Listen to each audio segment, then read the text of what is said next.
Are we live? Are we live? This is African King Academy back again with something different, a sports talk. With the special guest today, Vigilante Talk Sports. How you Big up, doing bro. today? Big up, bro. Doing very well. Appreciate having me on. How are you Yeah, doing?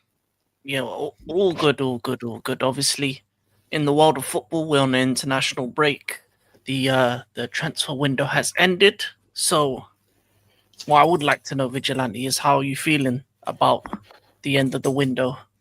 How everything's Uh, Arsenal done it, so far? it's a bit of a mixed one with me. I'm not happy about the Norgard, the Kepa, and the Madwake signing, as you know. Eze and Gyökeres, I am happy with because they're players for the club going forward, whereas the rest are clearly transfers for Arteta, Mm-hmm. which I don't think are adding much to the team. And Norgard's out injured, and I don't think he's even played a game this season in the Prem. No, I don't think he has yet. No. And I'll give Mosquera. He was all right against Liverpool on Sunday, but other than that, I don't really see much to be excited about.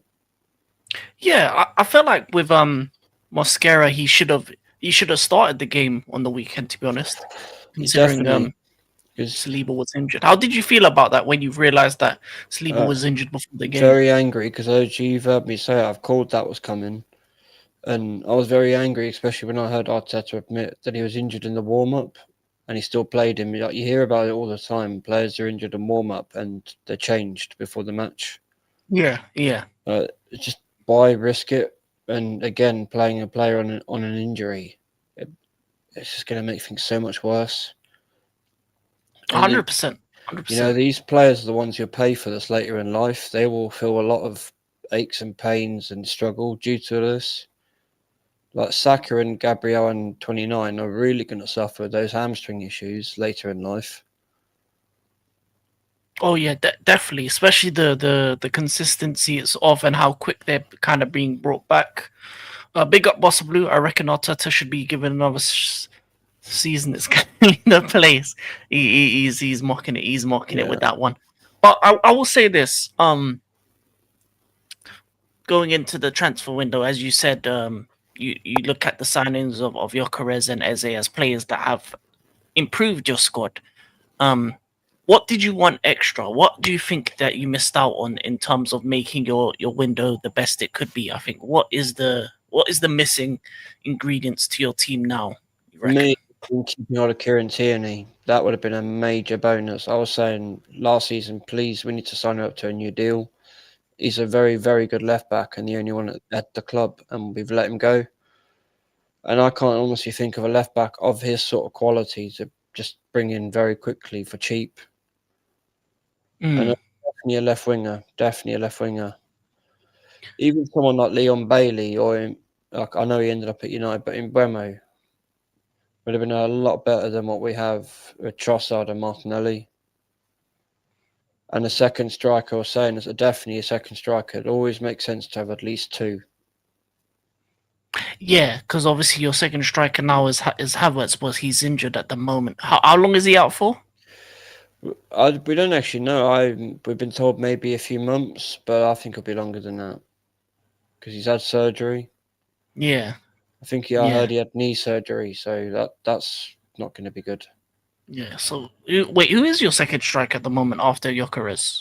Probably be. I can't believe I'm saying this. Marino. Just Wow, going off that the lot yeah, after last going off of last season, that'd probably be the only thing he would do. yeah. Says Rashford has a. I don't think Rashford would be good as striker. He can play left wing. He's Uh, out for the season, isn't it, Jesus? till January. Till January. So you don't really have any second striker outside of No, Gyökeres. and I think he's had four knee surgeries since he's arrived at Arsenal, which is insane. Yeah, yeah. I don't know. I would look into your medical department as much as Arteta in terms of conjunction with each other, not letting Hundred down these percent. players with the amount of injuries you've had over the last couple seasons. Because I think a lot And of you losing the trophies have come down to these injuries as well. the board need to look at it like, what are you doing to consistently do this to your players? Mm. because it's not impact injuries like a leg break, for example. These are fatigue injuries. Muscle injuries are always from fatigue. Yeah, overdoing it, overstretching it, over. Yeah, definitely, definitely. Because before Oh, Saka went down, I hmm. think he had played nearly two full Premier League seasons back to back within a year, and his England fixtures. Oh yeah, he wasn't. He never got dropped because even I remember there was games where you're in like the Carabao Cup or FA Cup. I think there was a game where you were winning 5-1 and he brings him on in the second half for Yeah, no reason whatsoever. So he seems to play him every game, regardless of whether you're winning, losing, drawing. So I think that kind of that kind of level I is mean, two Premier League seasons just for Arsenal alone, and then the Euros on top of it. No wonder his hamstring ripped off the bone. yeah, yeah. No wonder he still trying to suffer with it because I feel like the recent one was his other hamstring because you're compensated for one of them being weaker than the next. You said bro was an undercover agent for Pep. I want to know what's Arsenal's strongest squad, and if you're not kicking off against biggest team, what's going to happen in Europe? So what is your strongest 11 right now? Personally, I would go Timber, Gabriel, Saliba. If it has to be Lewis Skelly, I don't trust Calafiori. If it's the 4-3-3, Zubimendi, Rice, Eze, Saka, Gyökeres, and probably Trossard. I wouldn't include Martinelli. He's just useless. Yeah, yeah. Actually, speaking of Martinelli, I feel like I watched the game. I watched the game against United. One sec before we do that. Big up Big up Joshy Mr. J. Joshy. Big up Joshy J. Thank you for being in the building. I feel like during that United game, every time I saw Martinelli on the ball, I realized why he wasn't good enough because he runs with his head down. He doesn't look. Yeah, He doesn't look. When there was moments where Gyökeres was making the run, even beating Konate, you could see you needed a winger that had the ability just to look up and make the right pass. Because I feel like there like was that was a lot of it. the Liverpool game, right? There was one time he could have played not Trossard, Gyökeres in. Yeah, And I counted it on the replay. There was 5 times he could have played him in, and he just ran out of play. yeah, yeah, And he would yeah, have been Gyökeres would have been 1-on-1 with the keeper. yeah. And yeah, that was just one moment. But I feel like throughout the game, I don't think he did anything well. I didn't think any time I went down his side, it felt like he was just wasting the ball. He was just wasting it over there. The thing is, right? Madueke was a bit better, but I don't think either one of your wingers were so potent. No, Martinelli's a striker. Yeah, That's what a lot of people forget, and he's playing against his natural instincts on the wing. So that's going to mess any player up, and to be doing that for years, I can see why he is so crap. mm. I mean, a lot of people said to play him in the striker. I think him as a backup striker would have worked more than maybe a I do, Moreno. because the last game I was at, he was the only one who broke through Newcastle's front defence in the League Cup, Yeah, and he hit the post. He was the only one that actually got through their line and attacked their goal. So it yeah, clearly shows his runs. He's thinking like a striker, not a winger.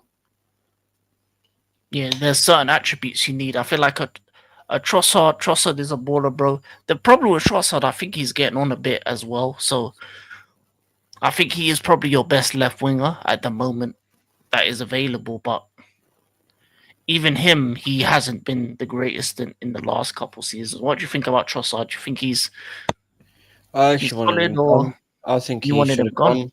Yeah, and the fact he's been given a pay rise and no extra time on his contract, I've never heard of that happening to any player but Trossard. That is Yeah, still strange. yeah, that is a weird one. I, I was like confused because there was a moment where he was about to be sold, but then he gets a pay rise. Yeah, so that means he's going to walk for free. Yeah, So, because he's on 200 grand, I think, or 220. I heard something like that. and how much was he on before? 90.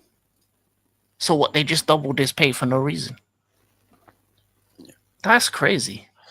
Like Kivior was on 6 grand at Spezia, he's on 58 at Arsenal. Oh man, Arsenal. are very generous in the way they increase people's wages. It But doesn't look, make sense though. like Zinchenko, I think he was on 30 or 40 grand at Cities. Gave him £120, 120 grand pay rise, which is Oh, like insane. Yeah, that's four times as much. yeah, it doesn't make any sense. Yeah, Kivior's about 12 times as much. yeah. Kivio's 12 times as much. He's 4 times as much, and it's not the only ones. You do it with every kind of player you sign. I feel like one of the things Arsenal need to get better at. Well, there's two things Arsenal need to get better at: the wages they give, because that also affects your selling. And I think this Big summer time. your selling wasn't that great. Like you No. struggled to sell players. Like Zinchenko's gone on a loan, and I think he's got 1 year on his contract, so Yeah, he's basically on loan till the end of his contract. yeah. And you only made maybe like what 20 million in sales, I think, between three players. Yeah, and we send him out on the rest out on loan. Yeah. No, Saka's not the highest paid earner. It's 29 on 285. Oh yeah, I remember this one. I remember it was because he was one of the reasons why it was a big issue to get Sesko initially, because Sesko wanted those type of wages. He wanted to be the highest earner at your club Yeah. because of 29. So I mean, you it's a gift and a curse that it led you to get actually Gyökeres instead of Sesko with the way their agent and the player moved.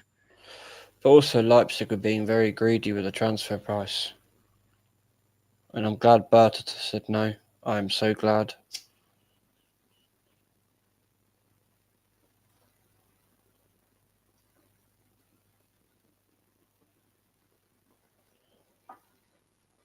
Yeah, it's messing up again. One sec, I'll be back. StreamYard always does this to me. It's been acting strange recently with a lot of people. Sorry about that. StreamYard messed up. Basically, everything went mute. I couldn't hear nothing. Go ahead. Say what you were previously saying. I said, oh yeah, I'm glad because Leipzig are quite greedy with the Sesko deal. They wanted a lot more. I'm glad Mm-hmm. that Berta was in because Arteta would have gone for him. He Yeah, would have I put, think that was the Arteta signing that he wanted. yeah, and I'm so glad we haven't ended up with him or stuck with him, shall I say?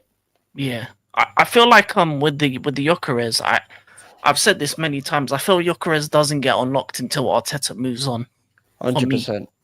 And Eze's playing, yeah, yeah. or at least Wanyeri. So if we didn't have Wanyeri, I would have just changed him out for Eze. That would You have know been the what? strongest lineup. You know what? I've always thought, why didn't you move Saka to the left and Waneri on the right wing, and then Eze in the I, 10? well, I don't get why the wingers don't rotate throughout the game Yeah, because a lot of teams do that, and it makes a lot of sense. yeah. Because I feel like with the current the way most current teams play is they need to have one winger on a winger on each side, but they don't. Because I remember some of the best teams growing up, their wingers would switch. So when it was like Robin and Duff, they would switch at times, or even like when it was MSN, they would switch around. They wouldn't stay in the same position. Ljungberg and Perez used to do the same thing. Yeah, they used to do that as well. Because certain fullbacks you're better against than others. So sometimes it's good to, switch it up, show them something different.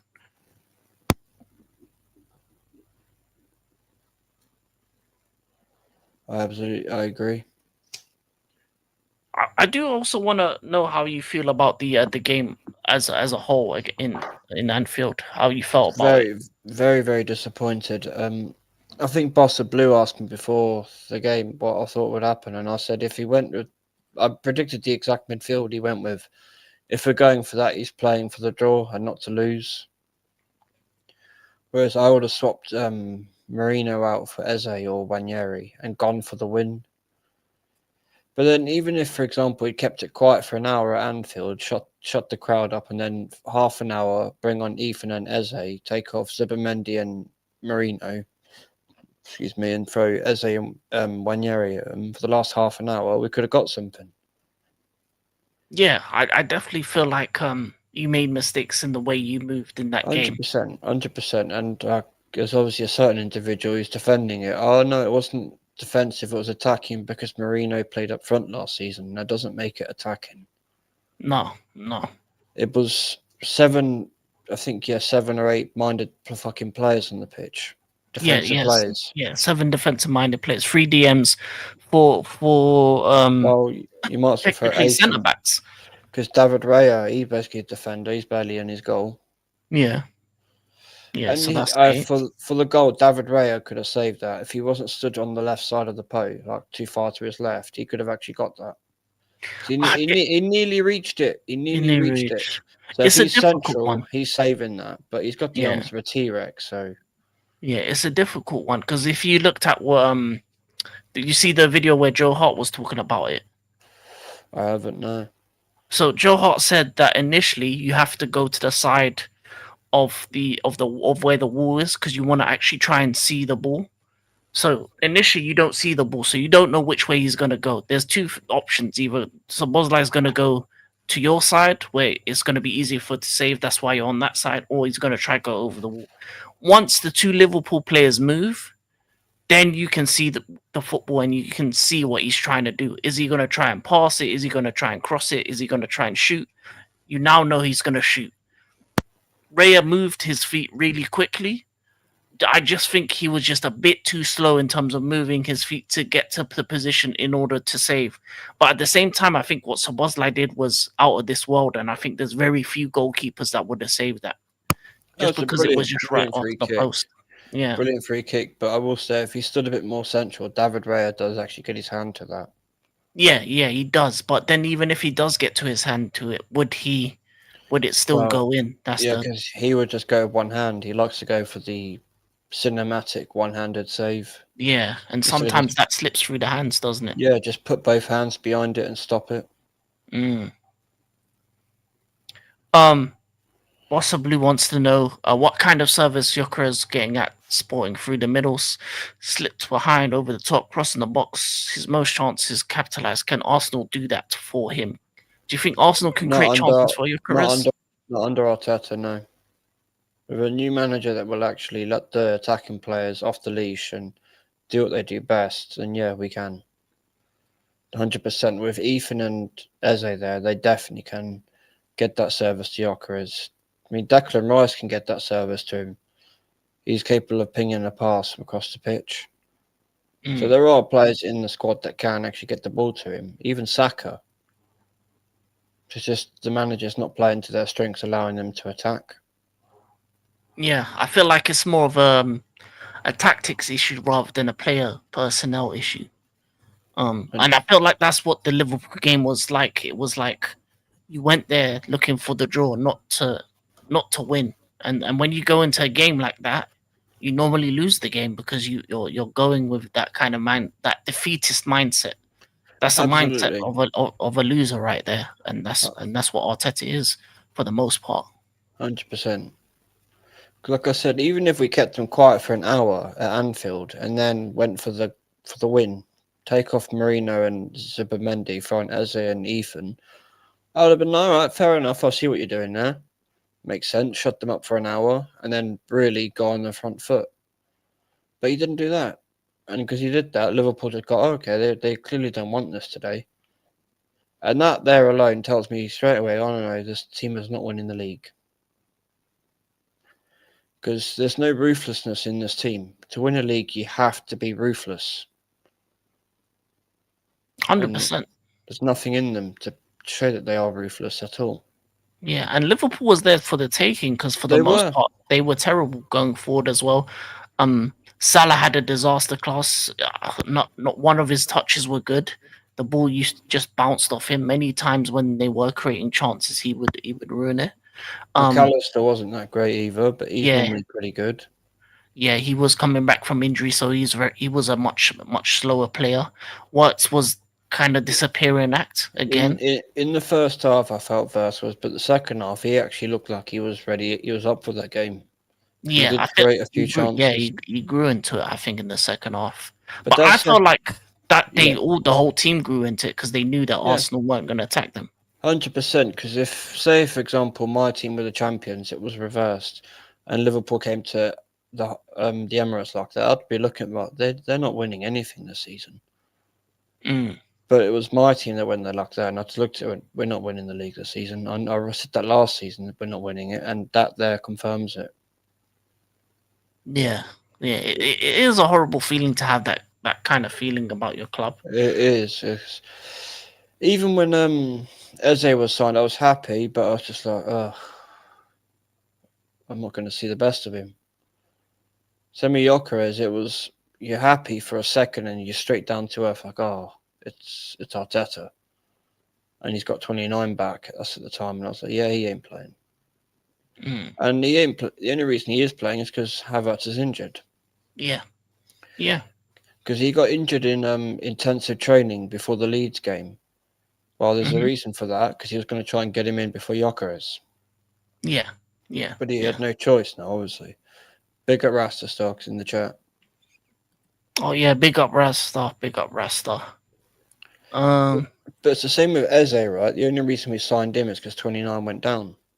true, true. That was because he 100%. was on his way. He was on his way to Spurs before that, Yeah. and I think that kind of turned that deal 360. And Like Hugo back Tiki on would what I asked him, he would have, would have. 100%. Back on the Liverpool game, did you hear what David Raya said after the game? Oh yeah, about the ball. It's the exact same word for word what Arteta said back in January. Mm, And it's just like, for goodness sake. yeah. Is to be honest, I would also say that the reporter asked him a very silly question. For me, if a reporter's asking a question like that, as a player, you need to realize what you say means a lot to the fans. So I would have just said no comment Yeah. or ask me another question because for me personally, I felt like that question was a very dumb question. It's like a In a football's a way, football. but the reporter, good on them for their catching them out. Mm, Because they're catching them out for their complete bullshit. And I yeah, don't mean to swear, but it's good. And the same as start of that press conference, it was a woman who asked Arteta the first question. He doesn't normally let that happen. yeah. And straight away it was in at about the Saliba injury. Mm. And then he said, oh, he wanted to play, so I let him play. Well, you're paid 15.6 million a year to tell him no. Exactly, exactly. That which was crazy, which was crazy. I reckon Arsenal should get. Come on, man. That's another injury-prone player. No one wants him. No one wants him. But how long is Saliba out for now? Is he out for? Is it a short-term injury or is it a long-term one? Do you know, or is it just one of those ones? Apparently it's a short term, but with my club, you never know what's actually going on. If they're saying short term, double that because it's 100% longer. Arteta will just rush him back, Mm, and especially if he's looking at that defense and gone, "Oh, Galafiori, Gabriel, and that's all I got." Because Timber's injury prone, he went down injured as well in the Liverpool game. yeah, So all he's got is Calafiori, Gabriel, and Mosquera in defence. So he's going to rush Saliba back, guaranteed. yeah. What happened to Ben White? Is he injured as well? Yeah, he's injured. So how many people are down to that? Well, Ben White, Uh, 8. 8 injuries at the moment. That is a Or lot. yeah, already. Wow. 29, Calafiori, Ben White, Timber, Saliba, Saka, Gabriel had an injury, and there's one more. I can't remember who it is. Norgard. There you go, all 8. Possibly wants to know about Europe.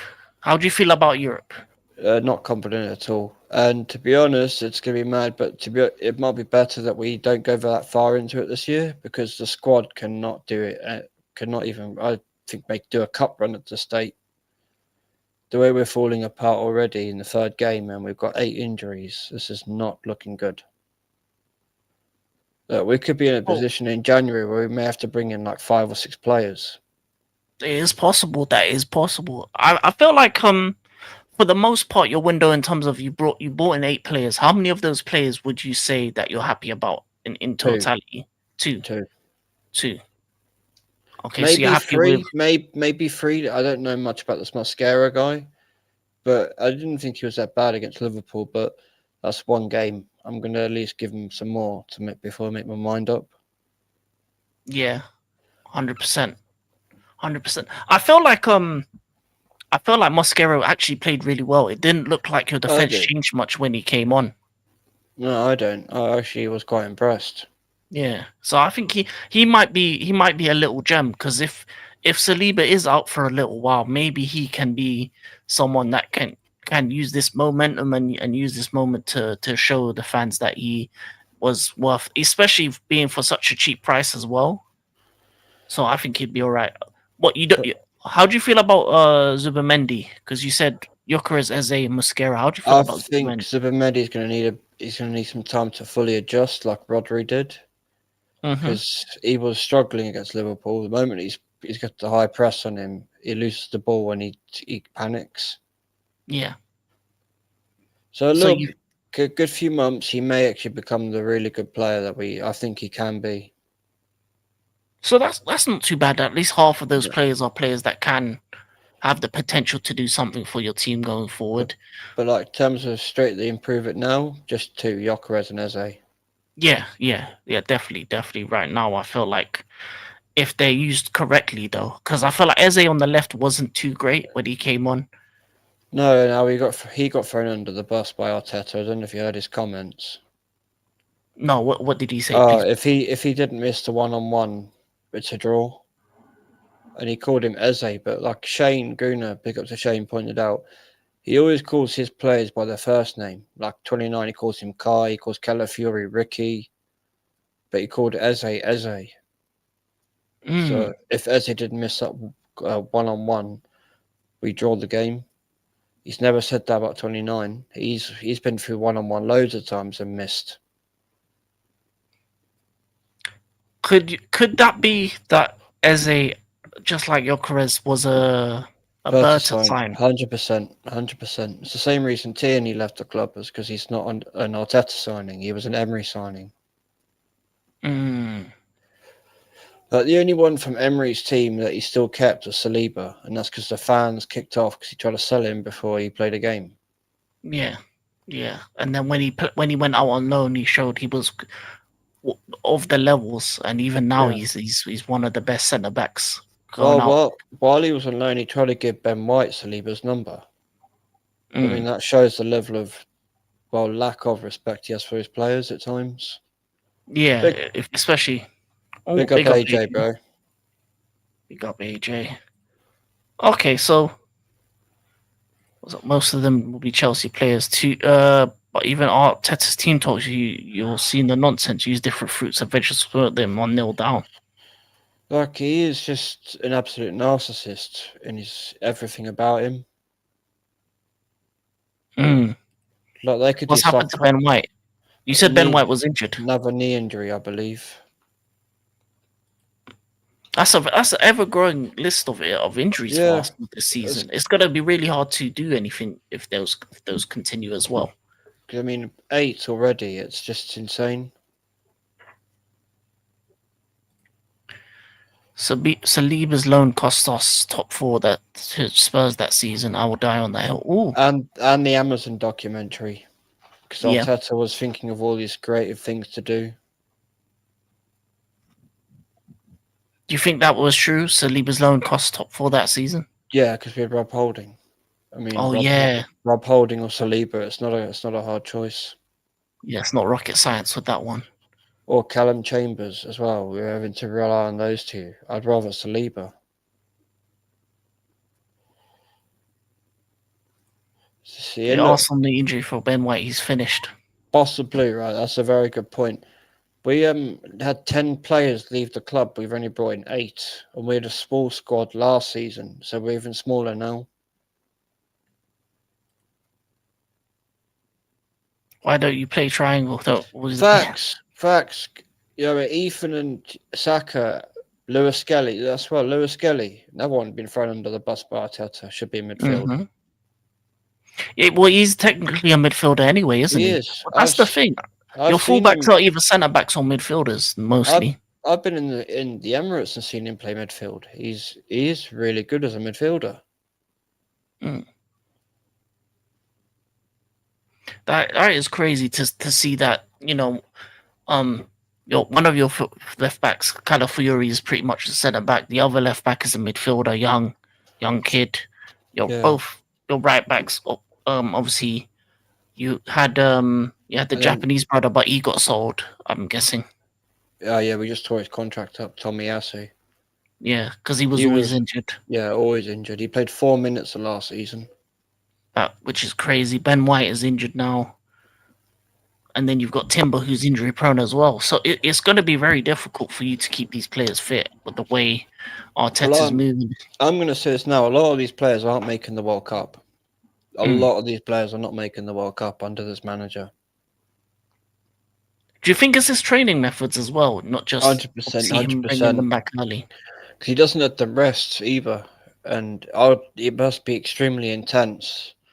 Like when 29 got injured during the Dubai holiday, they were meant to be out there for light, warm weather training.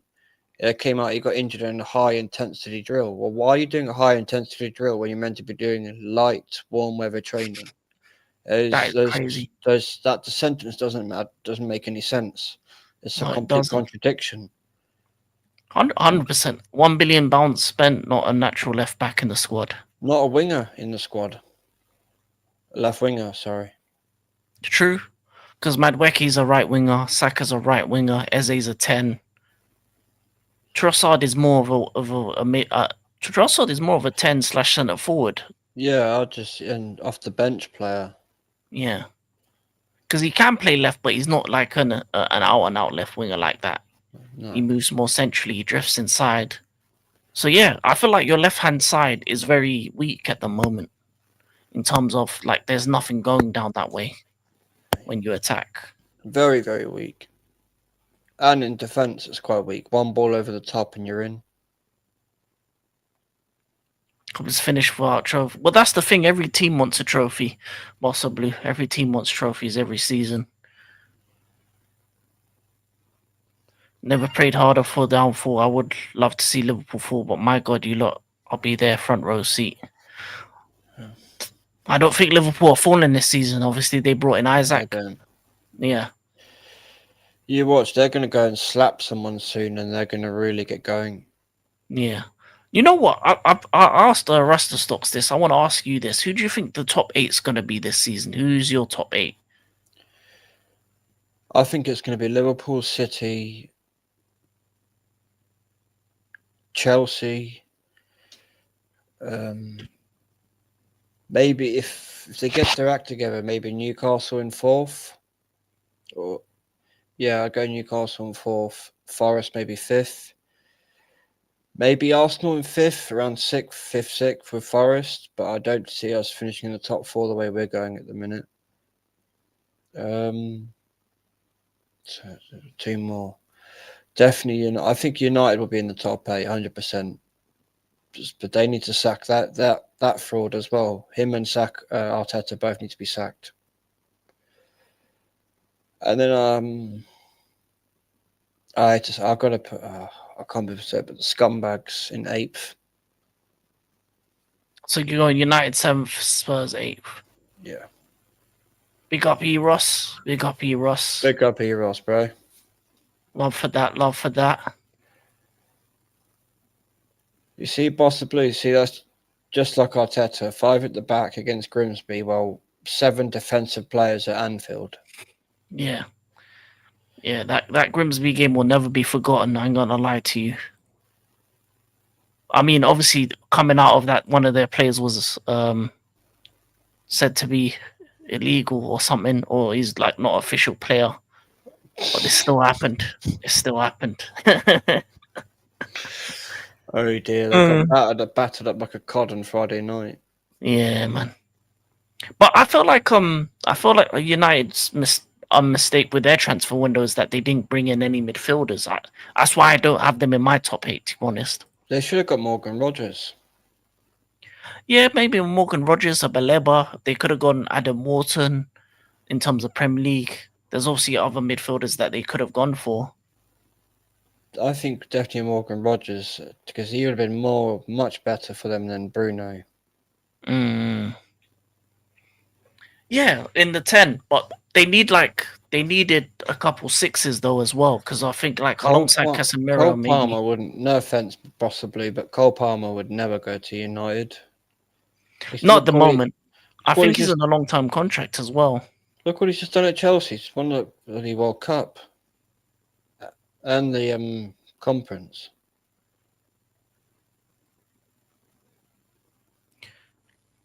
Make the players good enough. Arteta, Ruben, Yeah, can't wait. Yep. you know what? I agree with AJ. I'd actually would take the Arsenal ladies team over in Arteta's job because she's actually got standards and accountability in her work. Mm. That's what you need, really. It doesn't really matter Yeah, who you I bring in could there. You need that. the best qualified for the job, and I believe she is more qualified than Arteta. Yeah. She can win in Europe. If Chelsea had any of these, they would have negotiated 60. I'm still upset that we got Garnacho, but it is what it is. It's what it is. It's one of them ones. Well, you probably look at my club. We paid most of the bloody transfer fee for that with Madueke. Yeah. It did cover it. I'll take the manager for the women's United team as well. And we covered the Sancho loan fee, basically 5 million for Kepa. There's your Sancho loan fee. Oh yeah, the penalty fee. Sancho's very funny to me because all the clubs that wanted him, and then he ends up going loan to Villa. It's like He's a good player. He seems to be given a chance. yeah, definitely. It's going to be a You, long 2 weeks. you know, I'm actually going to the World Cup qualifier in November. I booked a ticket the other day. I'm going to go. Oh, who are England playing in November? Serbia. Serbia. Oh, okay. Well, yeah, it should be good. World Cup qualifier. Be freezing, but it'll be good. Was it in Serbia or in England? Or was it Wembley? In England. It'll be at Wembley. Wembley. Oh, Wembley. Oh, okay, yeah, man. That should be a good time. Wembley's a nice stadium. It's a I've nice never day been. out as I've well. only seen it from the outside, so it'll be cool to actually see it from the inside for once. Oh wait. Oh yeah. You'll like it. You'll like it from the inside. It's a very good stadium. It is. But we continue on. Last couple questions. So you believe Arsenal aren't finishing top five? You're saying fifth. Your top four. You're saying fifth, sixth this season. Yeah. You're only really liking maybe 3 or 4 of the players that you've signed. Yeah, this will be a bit of a shocking one, but I think Arsenal could even end up in where United finished last season if we keep Arteta the whole season, and if the squad gets ravaged with injuries like we are, we could easily be down there. We could be relying on a team of academy players. It is possible. Me personally, I still think you finish top four just because I feel like as a baseline, your team is defensively good enough to win most games. I feel like you're gonna win games just based on your defense rather than anything, even if it's like a 1-0 to the Arsenal more time than not.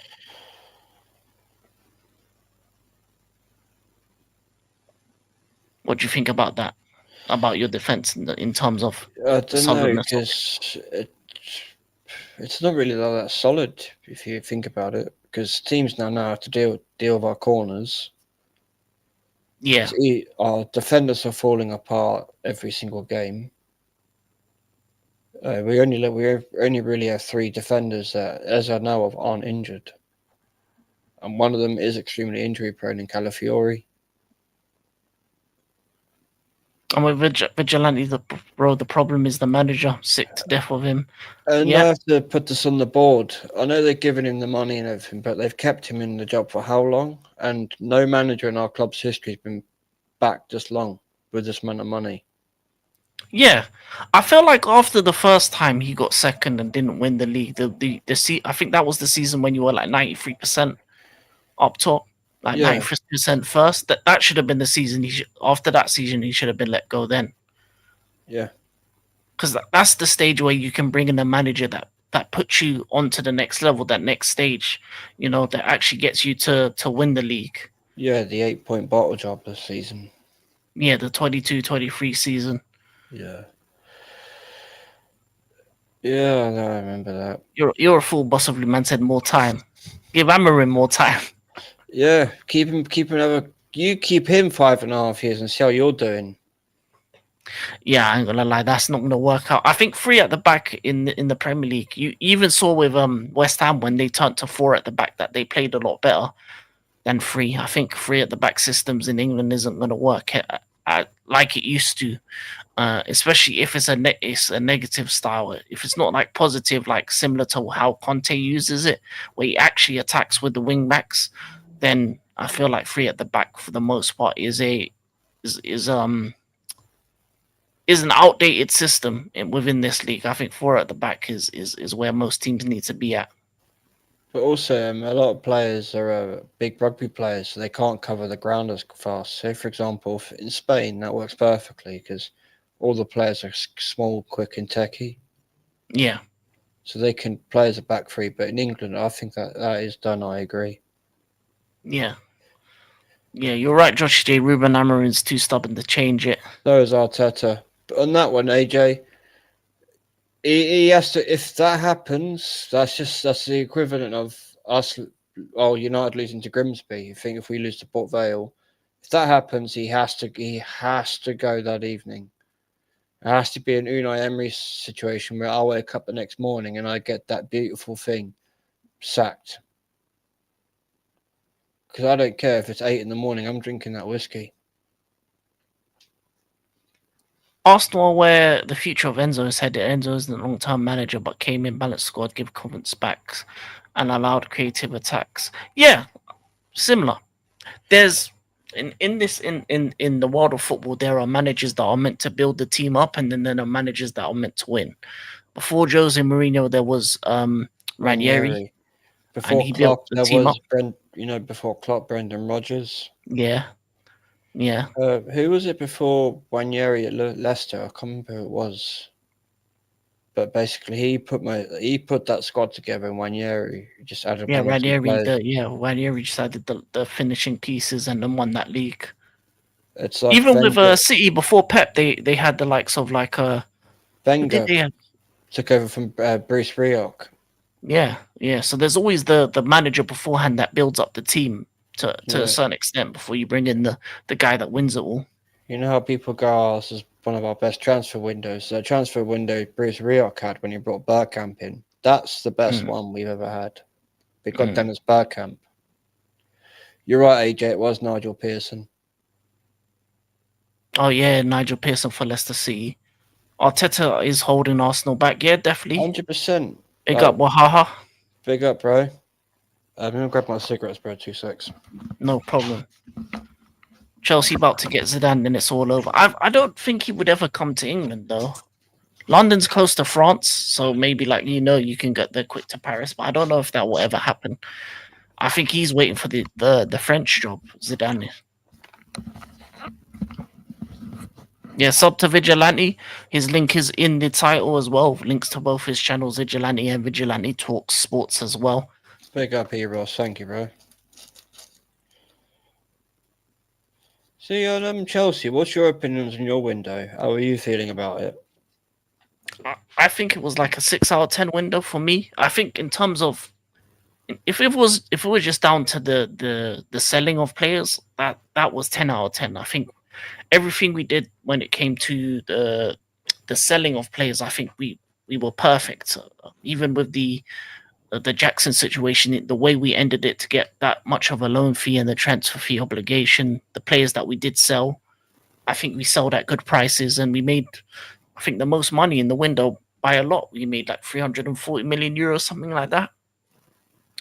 The only issue I have is that the players we brought in, and it's similar to you, as then how many are they?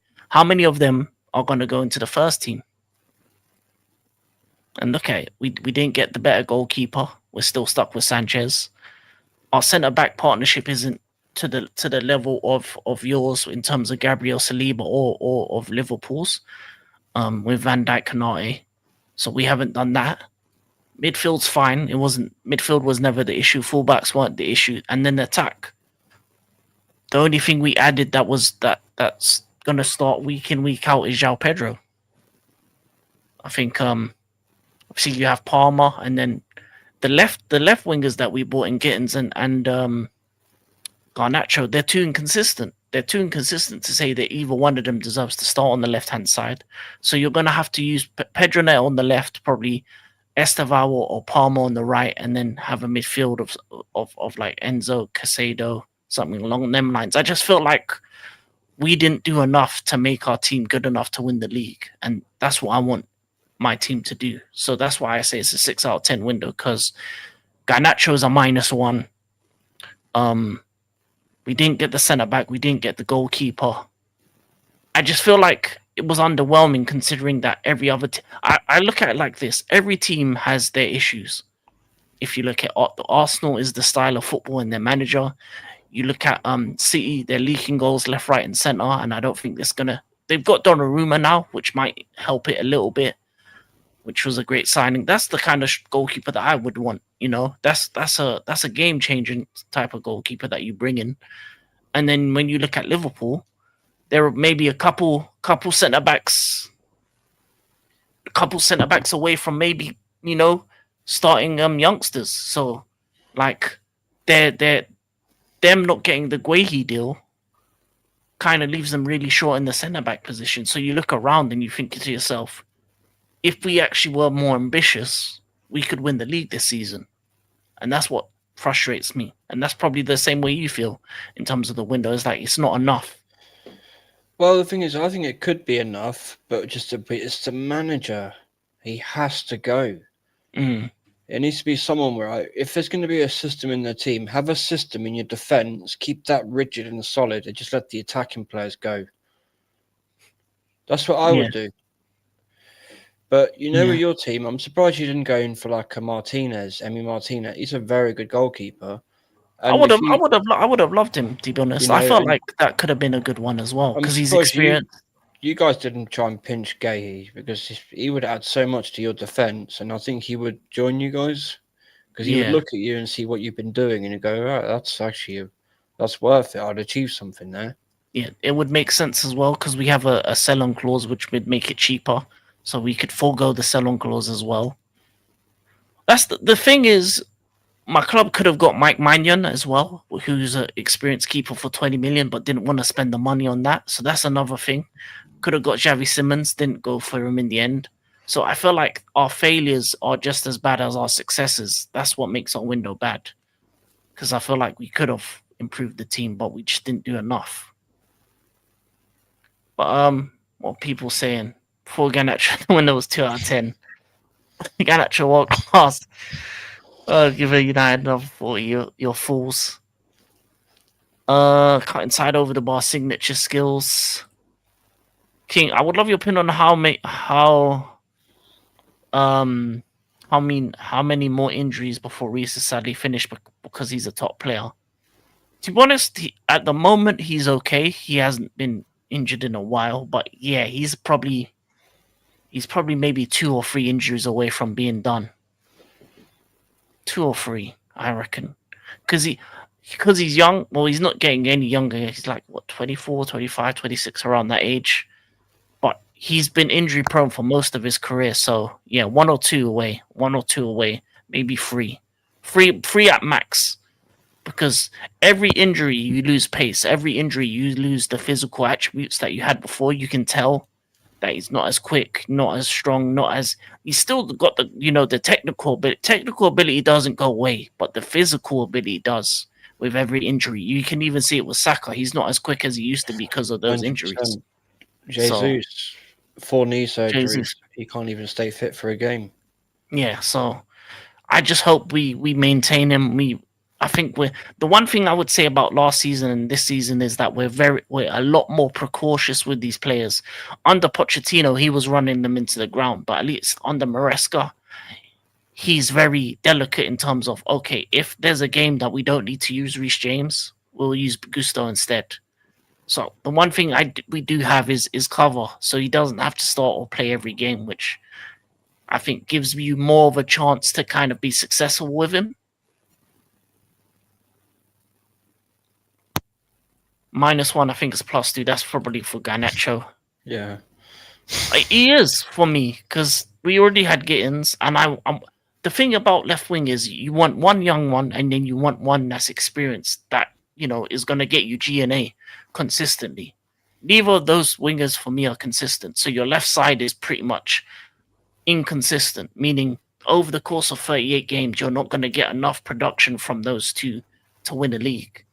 Look at every elite team; they have two or three attackers that are consistently doing their thing. So for and me, covering all positions as well. yeah, But you know when how just what we're doing at the minute, the negative thing. Before we signed Gyökeres and Eze, I was saying our window was a -20. mm, And that's because of yeah. Madueke shirt number, -20. Big up Solomon, big up Mobos, big up to both of you. Let me get through. I bet Sanchez was a -50 then. Yeah, keeping him as our main goalkeeper. Yeah, definitely.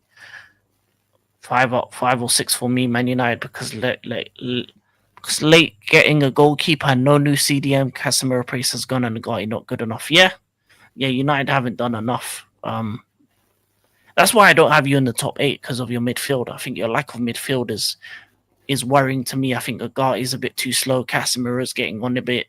Bruno is pretty much one of those players that anytime he passes or shoots, it's gonna go to row Z or row C or row somewhere out of the pitch. He's just crazy with it.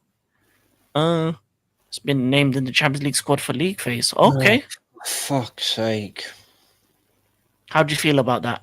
You're upset about that one? Yeah, he's a kid. Correct me if I'm wrong, AJ, isn't he not 16? Like Yeah, I think he is 16. what the hell are we doing? He's You 16. don't want to overplay him. He's a child. Yeah. He is still a child. I know he's a teenager, but what the hell? He shouldn't be playing when we've got experienced players that are international, paid on stupid amounts of wages. We shouldn't be relying on a kid like that. Because what if he gets injured? He's one in Europe, and someone puts a really nasty tackle in on him, breaks his leg, or really badly hurts the kid. He's a kid. He's 15, bro. He's 15. Look, Max isn't 16 till December. He's 15. Then why is he in the? Yeah, he should be just playing Carabao Cup minutes. Why isn't he in school? Real talk. He's a kid, right? He should be in college or something, because the Arsenal college that Wenger set up, which is fucking a brilliant idea. Yeah, he's a bit too young to be playing CL minutes. He's gonna get run into the ground.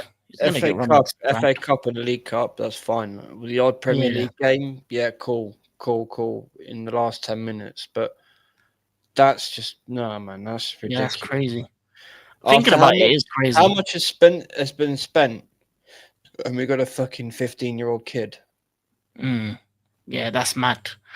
Isn't Mark Guehi a Chelsea fan? I think he is. Or he was a part of our academy, so he is he knows the people, he knows the players there. It would be an easy transition, but I think he's gonna end up at Liverpool in January. I think we paid off Mount deal with the Garnacho deal. It wasn't the same price, but you covered some of it. Arteta got Jesus jumping through hoops in training for 0 service in Prem games. This guy's still getting backed. Yeah. Garnacho is an automatic -5. You know what? I agree. What's the point of signing Gittins and Nacho when you have Neto there? I'm telling you. Like Neto, I think is better on the right, but yeah, I don't know, man. I don't know what we were trying to do with that one. I think United has done more than anyone expected. We got players that are in that team that are 50th, never should. To be honest, you're Man United. You have the ability to get the best of the best, even when you're playing rubbish. You got Pogba when you were rubbish. You got Zlatan when you were rubbish.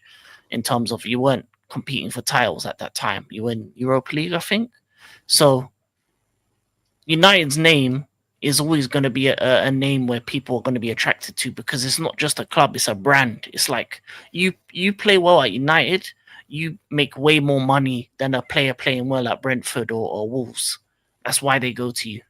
And that's why they go to you ahead of a Newcastle or a Tottenham, because being successful at United or being the player to help United to get back to the top that puts you on a different stratosphere in terms of more the fan base is bigger, so you'll get known more.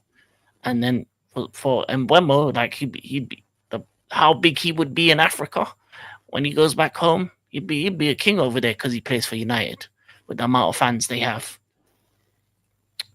This game gets his twig snapped. He's gonna get his twigs. Yeah, about Max Dowman. Yeah, that's about Max. Max isn't You 16. know, Yeah, that's crazy. it's wrong. And again, Yeah, I have to question my club's board. Why are they allowing this to happen? yeah, that's a wild one. The owners have skated by one another. They had a year to prepare this. Sacks. How many people I think will get some place? To be honest, you could have done a lot better. I think United and Arsenal are probably two of the worst clubs in terms of selling. In terms Hundred of the worst. percent, 100%. We just let players walk out the door for free. Yeah. Big up Random Man. Big up Godfrey as well. Big Let up me. Godfrey. Arsenal gonna pay fine for playing someone under 18 in Germany and other European countries like Barca paid for Yanamao. You know, Mad. just back on this, we keep going on about this Max Dowman thing. But again, Yeah. another thing that should become calling this into question is the academy. He's only just left the academy a year or two ago. Mm. So why isn't Per Mertesacker going to Berta like, look, what the hell's going on here? He's how young? Yeah. He should just be playing under 21 minutes. Really. Yeah, he should. Or like I said, League Cup, FA Cup, and the odd Premier League game, Yeah. but not Yeah. like this. Yeah. It's one of them ones. It's what? It's a catch-22 moment because he has the potential to be a great. I mean, he could be your Mao. He could be your Starlight. But it's a catch-22 of do you overplay him or do you underplay him in terms of the minutes? How do you manage that? And is Arteta the man to manage a player like him? No, he's definitely not there. Because just look at what he's No. doing to Lewis. Well, in fact, Reece Nelson, Joe Willock. I think Joe Willock. Sorry, take that one out. Reece Nelson, Smith Rowe, Saka, Manieri, and Lewis Skelly. All young players. Look what he's done to all of them. Two of them aren't Yeah. even at the club anymore. With Reece Nelson, I believe he's out on loan, and obviously ESR's gone. But then you got one that's really badly injured, who's our star boy, as everyone calls him. And he's one who's definitely not making the World Cup.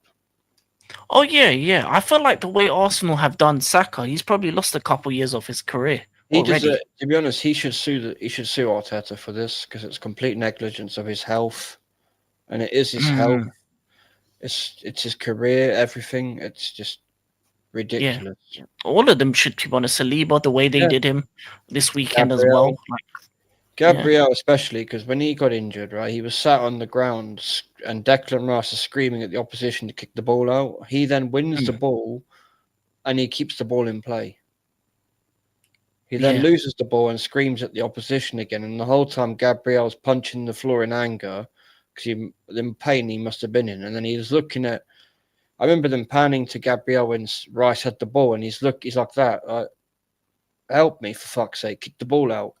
But then Rice played on from Arteta's Mm, instructions. So that needs to be brought into question. Why are you telling them to do that? Because anyone with common sense would kick that straight out.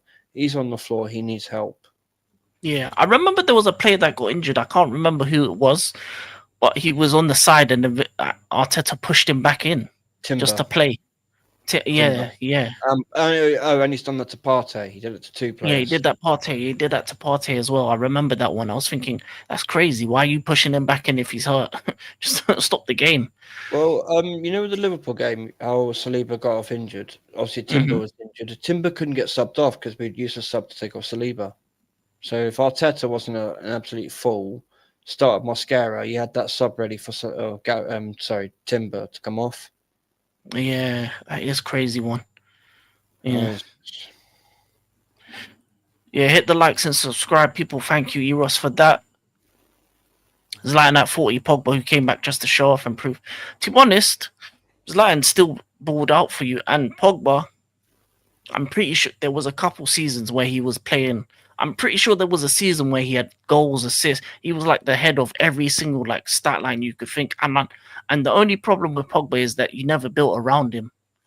I think that's that era of United. is a, one of the biggest what ifs for me in terms of if you brought in players to kind of surround them, what could have been, what could have been. Was Di Maria at their club at that point when Zlatan was there?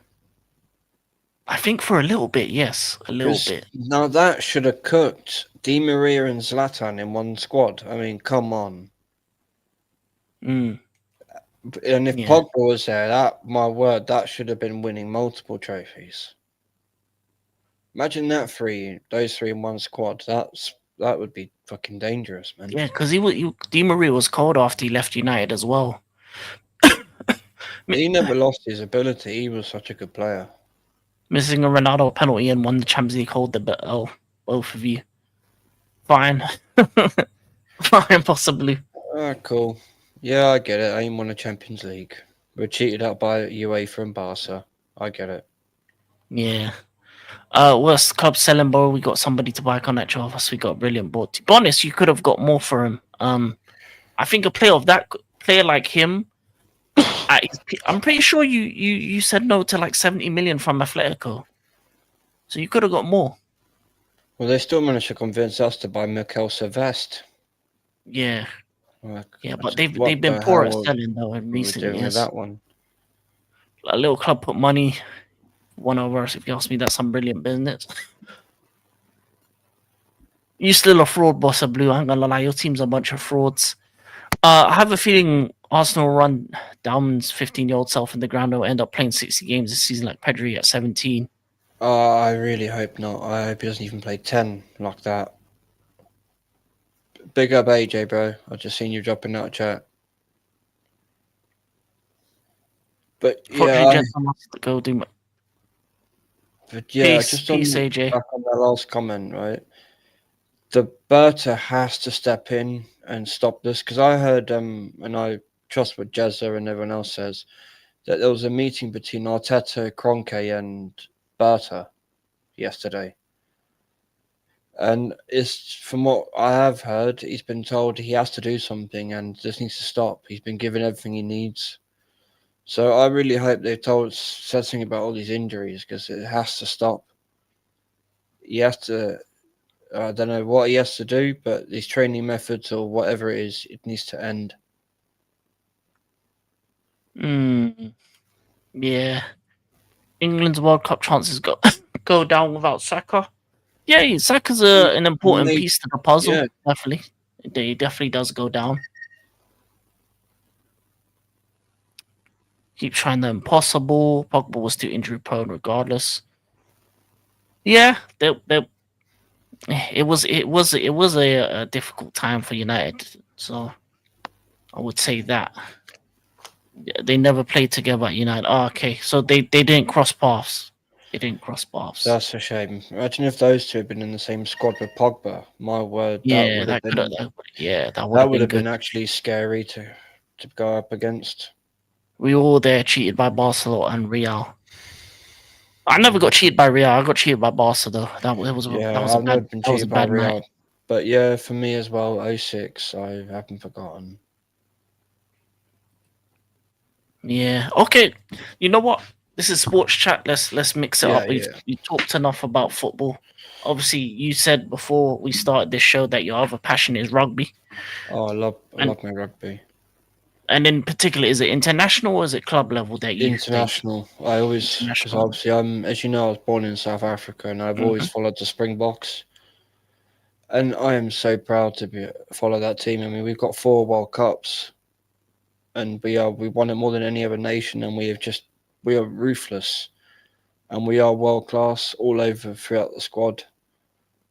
I love watching them. I love because we're playing this Saturday in New Zealand, and I can't wait for the next World Cup because I've got a feeling we'll have 5, and I get to look at the right sleeve and I see all 5 years on my arm.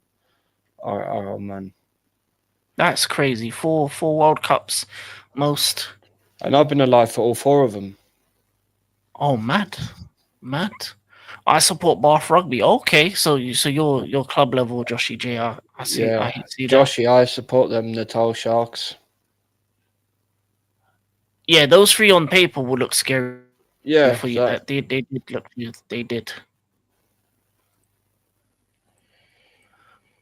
Nah, England and Argentina. we You're are saying, oh, cooking, bro. We are. We are going to win five. well, wait, when's the Razzie next World Cup? What year? 2026? 25. Oh, is it this year? No, no, sorry, it's 27. 27. 27. Okay.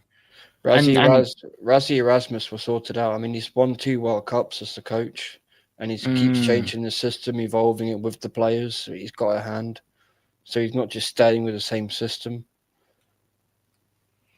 that's And it. So you said you're playing New Zealand this weekend. Is it for anything particular? yeah, it's the Rugby Championship. It's held between Australia, New Zealand, South Africa, and Argentina. Basically, the Oh, best of the Southern Hemisphere. oh yeah, yeah, yeah. It's similar to the Six Nations, pretty much. But the Yeah, Southern, yeah. So you're facing New Zealand this weekend. yeah, that's going to be a good game. 8:05 in the morning, I'll doing the watch along. That is early. That is early. What is it? The first game of the championship or the last? Just to be, hang on, just to be the third. Third. Okay. What happened in your first two games? Let the people know. We went 28, no, yeah, 22 points up against Australia to nil, and then we lost 32, or no, 38-22, I believe it was. Mm-hmm. Just, just shameful performance, absolutely shameful. And the second game, wait, first things first, just on the first game, I've got to just say this. Big up to James Peace, the poor bloke. He ended up breaking his jaw in the first game, and I just wish him all the best because we don't like to see any players of any sport get injured. And you could tell that was bad. The poor bloke was holding his jaw. I'm glad to know he's okay. Mm. But the second game, we played well, but then we started to throw it away a bit towards the end. And I have to bring this up as one player, this guy called Fassi at fullback. He needs. I don't want to see him in a jersey again. He is a liability. He's just so useless. He's costing us games. He's costing us points.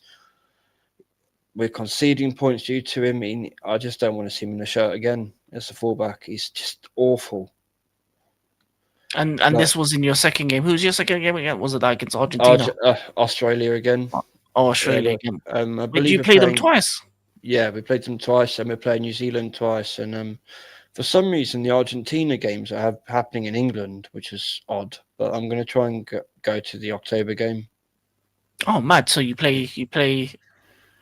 Okay, so you've played Australia twice. What you lost the first one and you won the second, Yeah, and we're and playing now New you Zealand New this Zealand twice. weekend. Yeah. Okay, and the first one is this weekend. And then what Oh, happened in the other? So I'm guessing then uh, Argentina was facing New Zealand. yeah. I'll have to double check the scores of those, but I think they were very, very close. I think Argentina may have won the last game. I'm not 100% on that, but I know they were actually giving New Zealand a right good go. Argentina's rugby have come on a long way in the last 5 or 6 years. They have become a really strong team again.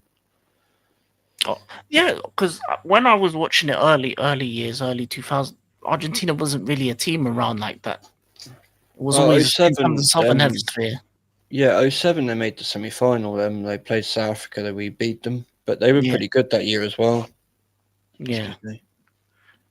Argentina's kind of up and down. I feel like when it comes to Southern Hemisphere, you're looking at your South Africa, Australia, New Zealand as the three. Obviously, you get tough matchups against like Samoa and Fiji because they're just big lads that just want to hit you. Like, They've improved a lot, to be fair. mm. But a lot of like Samoans end up playing for other teams as well or other countries. Boss of Blue, I'm South African, bro. I was born in Johannesburg. But just on the Wallabies, I would say since the last World Cup, they were shocking in that World Cup. They went out of the Mm. group stages, but they have become a much better team. And I Mm. think it was Eddie Jones. Shame on him as their coach, the Australians, in the last World Cup, because he's a World Cup winning coach. So he's been part of Yeah. a World Cup winning setup, and all he had was excuses. Like shame on you, absolutely shame on you as a coach of your nation. So what do you think is going to happen this weekend then against New Zealand? Do you think you got the chance to beat them? I think we got a chance. I need to double check on the injuries because I know there were quite a few. But I'm hoping we've got Peter Steph Dutoy back and Khaleesi back, our captain. especially Peter Mm. Steph Dutoy. He's just a machine. You can't stop this guy from tackling. I mean, Okay. in the final, I think he hit New Zealand the last World Cup. 13 tackles he made throughout the game, or no, something like that. But yeah, he was just they just couldn't handle him. He won us that last final. His defensive play was unreal. Yeah, but Bossa Blue, unfortunately, I've spent too long in the UK. I've lost my South African accent. But if I speak to family from out there, I can just naturally produce the accent. It's weird.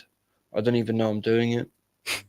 It's one of those ones when you go back home, you kind of like code switch back to what you used to be because it's Yeah, familiarity. You get used to kind it's of speaking weird that way with them. because people are like, oh, why are you putting on an accent? It's like, I'm not. I'm just talking. Yeah, yeah. You're just getting back to your kind of your natural voice that you Yeah. used growing up. But yeah, but that's sick though. That's sick that you're following the rugby. Obviously, South Africa, New Zealand. If if I was to watch that match, right, for each team, who would you say the guys that I should be looking out for?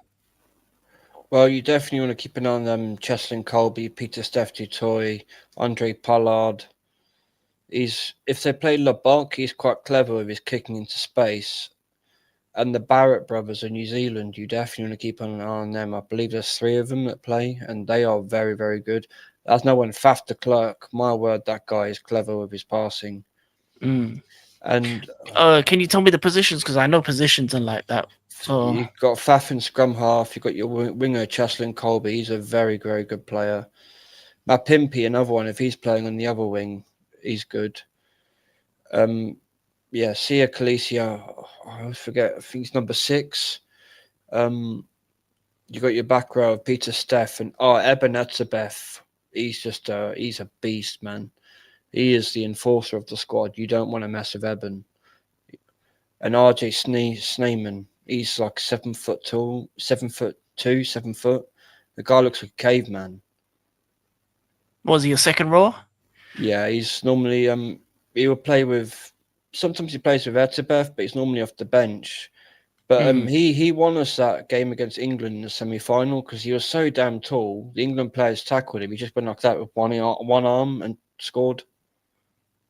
Yeah, because I remember like when because I used to play in like uni and I knew that like second rows used to be some of the tallest because obviously they're the ones that do the lineouts and so Yeah, you have to be real tall to like pick them up for that the lineouts as well. But that's sick. Okay, so this weekend, early morning in the UK, you say yeah, 8:05. five And past eight. Okay. Kagawa Smith, another one. He's brilliant. I mean, if you're South African, you'll know the comment I'm about to use, but he just looks Afrikaans, if you get what I mean. Mm, Like Bossa Blue, I probably understand, but you see this guy, you just think, yeah, he's Afrikaans. okay. It's kind of like if you not trying to be too horrible, you know, when you see someone from like Eastern Europe, you can just tell them apart from British people. You know, when you see them, Oh yeah, yeah, yeah. You can, it's you it's like can, it's you like can. that. Yeah. It's like that. The comment I'm making, basically. Okay, so he's got the distinctive features that you know. Yeah, he's Yeah, fully born and Afrikaans, bred. 100%. Yeah, yeah. But he's a hell of a player. That guy. He reads the game so well. He'll just pop up into where there's a space where the opposition are attacking. He's just there to plug it. You just can't stop him. Okay, and is it just straight union for you? You don't watch league at all? No, no, that's not real. That's not proper rugby. I mean, it's weird. I think in England, I think if the further up north you go, the more they like league compared to union. The union's more Yeah, because popular I down live south. in I live in Loughborough, right, and I've walked past their uni, and I've been watching their supposed first team train, and they were doing tag rugby. These are like Yeah. 20-something-year-old people. It's like, what the hell are you doing? When I was 15, I had no just a gum shield in getting tackled properly in training.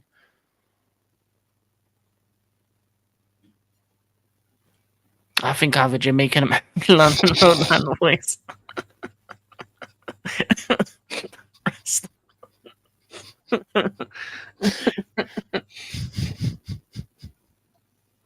Uh, Jazz my brew, the bloke who proper, yeah. Wait, Jazz is my brew, that Yeah, bloke a proper. Yas. Oh, It's Yasma brew. oh, yes, my brew. Oh, was it that? Was that the language African? That's just how we just the way what we say out there. Okay, It's like okay. basically saying yes, my brother. Oh, so it's That's yes, my basically brew, that bloke a proper. Oh, okay, okay. Learn something new. Learn something new. And are you doing a watch along for that yeah, rugby? yeah. So I'm actually flying out to South Africa in a couple of months. I can't fuck. I only swear, but I can't fucking wait. I haven't been back since '07. Oh no, you got to Oh swear for man, that. Come on, go. You yeah. going back home? I can't wait, man. To sit on the beach for a week in December. When it's winter here, I'll be in summer over there. Yeah, yeah. I've heard a lot of good things. Well, good things and bad things about South Africa. Good things in terms of Yeah, the beauty, bad things in terms of the crime is something else. yeah, But if you're if you've got family and everything out there, you're right. And if you're from there, you kind of know how it goes. yeah, If you're yeah. not fast, you are food. Mm. Oh, so you just have to get from A to B and not. Especially Johannesburg, ideas. You can't stop at red lights. You just got to keep going. And there's what we've got, what we call dead roads out there. If you stop, you will get shot and you will get carjacked. Mm, So mad. I can't remember. I think it's to it connects Gold City, parts of Johannesburg, to other parts of the city. There's one long ass road. It's just pure darkness. I remember hearing years ago one bloke stopped to take a piss. They shot him 56 times just to take his car. That is crazy. That is mental. Just to take a car. Yeah, very And like is yours. Cape Town better than Johannesburg, or is it very similar in terms of crime Um, rate? Was it, or is just they're different? from what I've heard, Cape Town has got bad. It's gone up, but I've only been to Cape Town once. I used to live in Port Elizabeth. Like that's absolutely Okay. stunning. That's beautiful, man. Yeah, look at Bossa Blue. Those roads still exist. Not that bad, but those roads still exist. Come on now, bro. Come on now. But yeah, Cape Town full of that's gangs. because of the prison, the Okay. numbers. Yeah, that's where I'm going to be going in December. I can't wait, man. I'll be driving around that city. That'll be good. That is crazy. That is crazy. So okay, so you do have a watch along for the rugby as well. Okay, and then you're trying to plan to try and at least get a ticket for one of the South Africa Argentina games. Was it in Yeah, London yeah, it's at Twickenham, at which Twickenham? I find very odd. Why they're playing? They played the Australia games in South Africa, New Zealand in New Zealand, but then those games are played in England. It makes no sense. Is there any issues with Argentina at the moment, or Not that I know of. that's a weird one? Unless it's a It money is issue, I guess.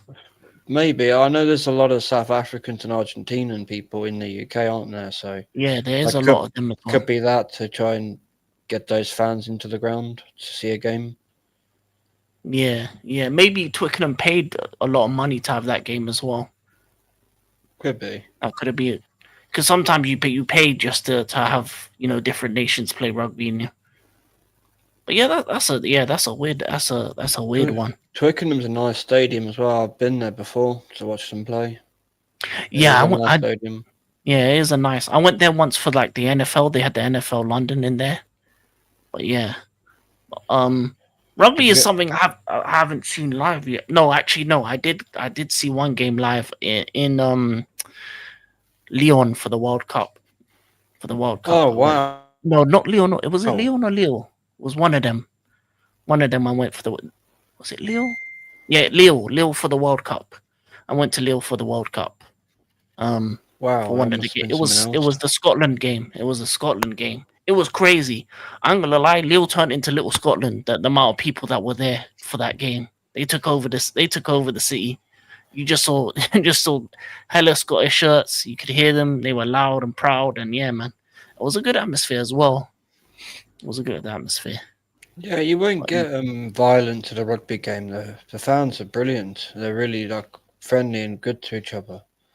Yeah, it's different because you can have this like two rival fans sitting next to each other and Yeah, they'll just completely be respectful fine. towards each other. Yeah, It'll be fine. And that's the Be way it should fine. be. That's the way it should be. People are like, oh, they shake each other's hand. Oh, fair enough. We enjoyed the game. You won. We lost. No one's upset.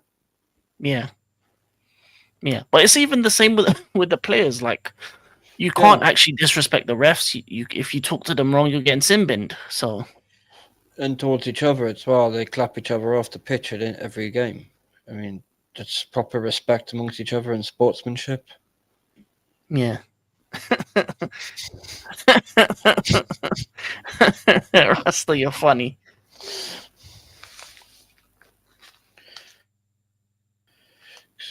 Because I know, is it on other sports you watch Formula One, don't you? Yeah, I like a bit of Formula One. I like a bit of Formula One. Yeah, it was.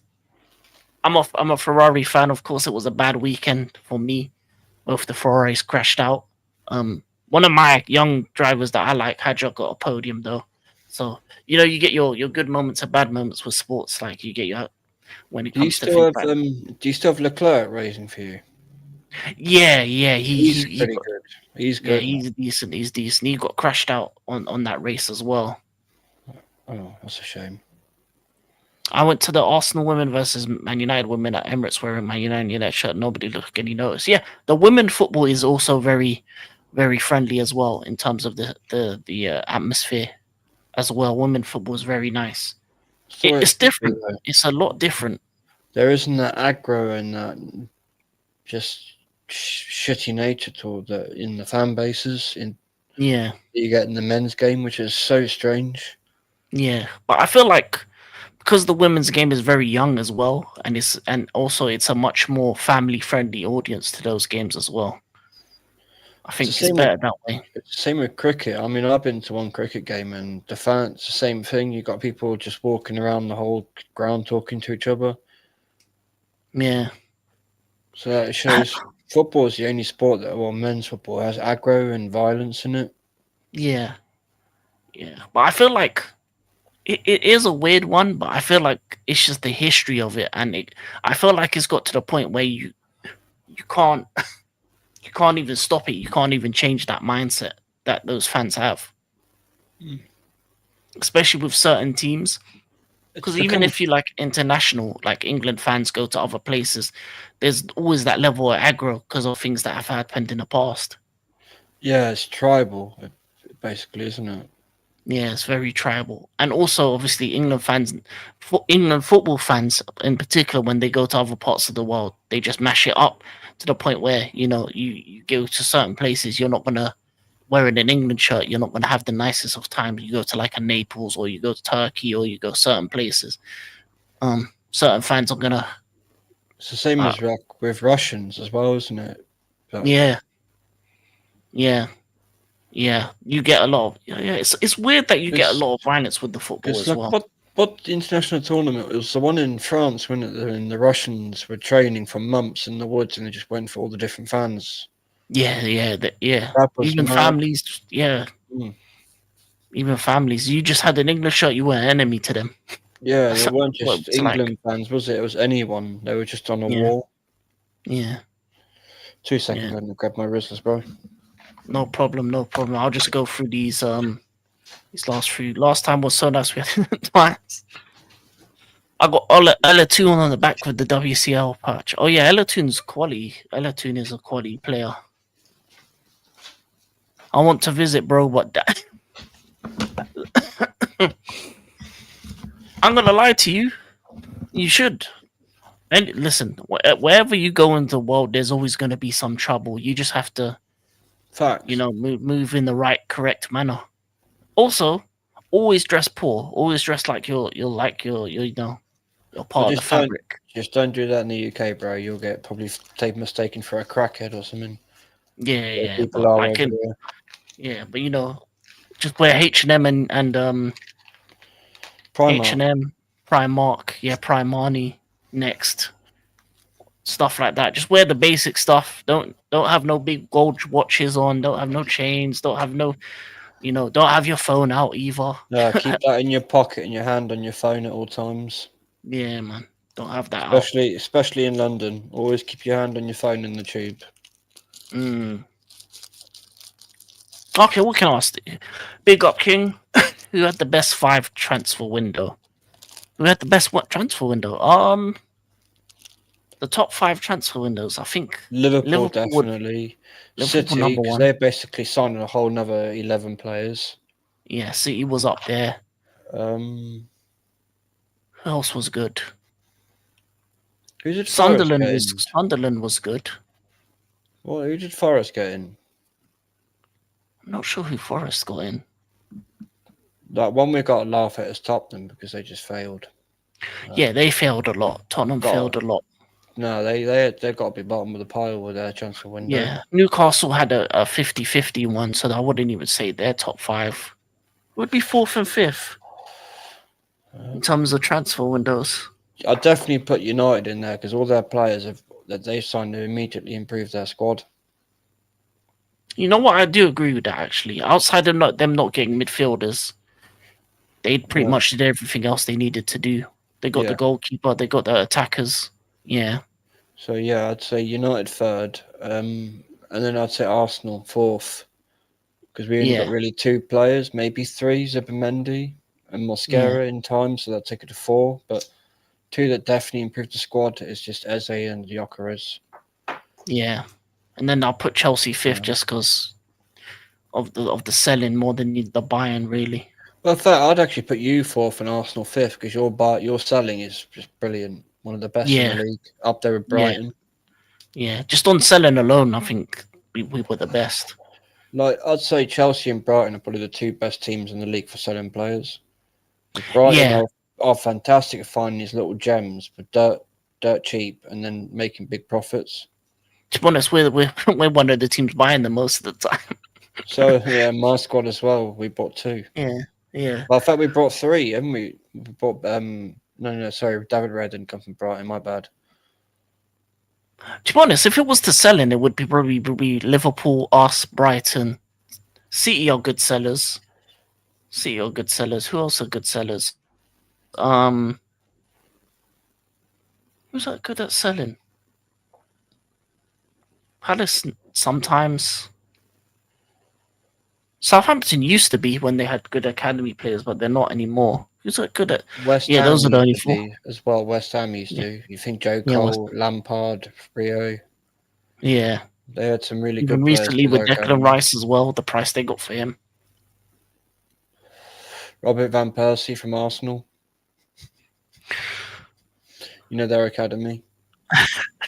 Yeah. Johannesburg ain't for now. You're wearing a Ferrari cap that's taking Yeah. only. To be honest, I'm not wearing a Ferrari cap over there. I'm wearing no cap. I'm not taking any of my caps. To be honest, I'm just wearing t-shirts and shorts. I'm taking my teeth Please. out. I'll remove my teeth before I go. I just realised we played Chelsea the week of Thanksgiving. Oh, mad. So that might be a good or bad weekend. Yeah, oh, reminds me. Saka's back for the Man City game. It's a bit of a Oh, he is. coincidence. That's a bit of a coincidence. So double. It's at least double the length of time because that I don't believe that hamstring injury was as light as the saying. Mm, always dress poor. But hey, listen. Some places you have to do it. Unfortunately, it just depends where you are in the world. Well, wherever you go, there's going to be dangerous places, isn't there? Yeah, yeah.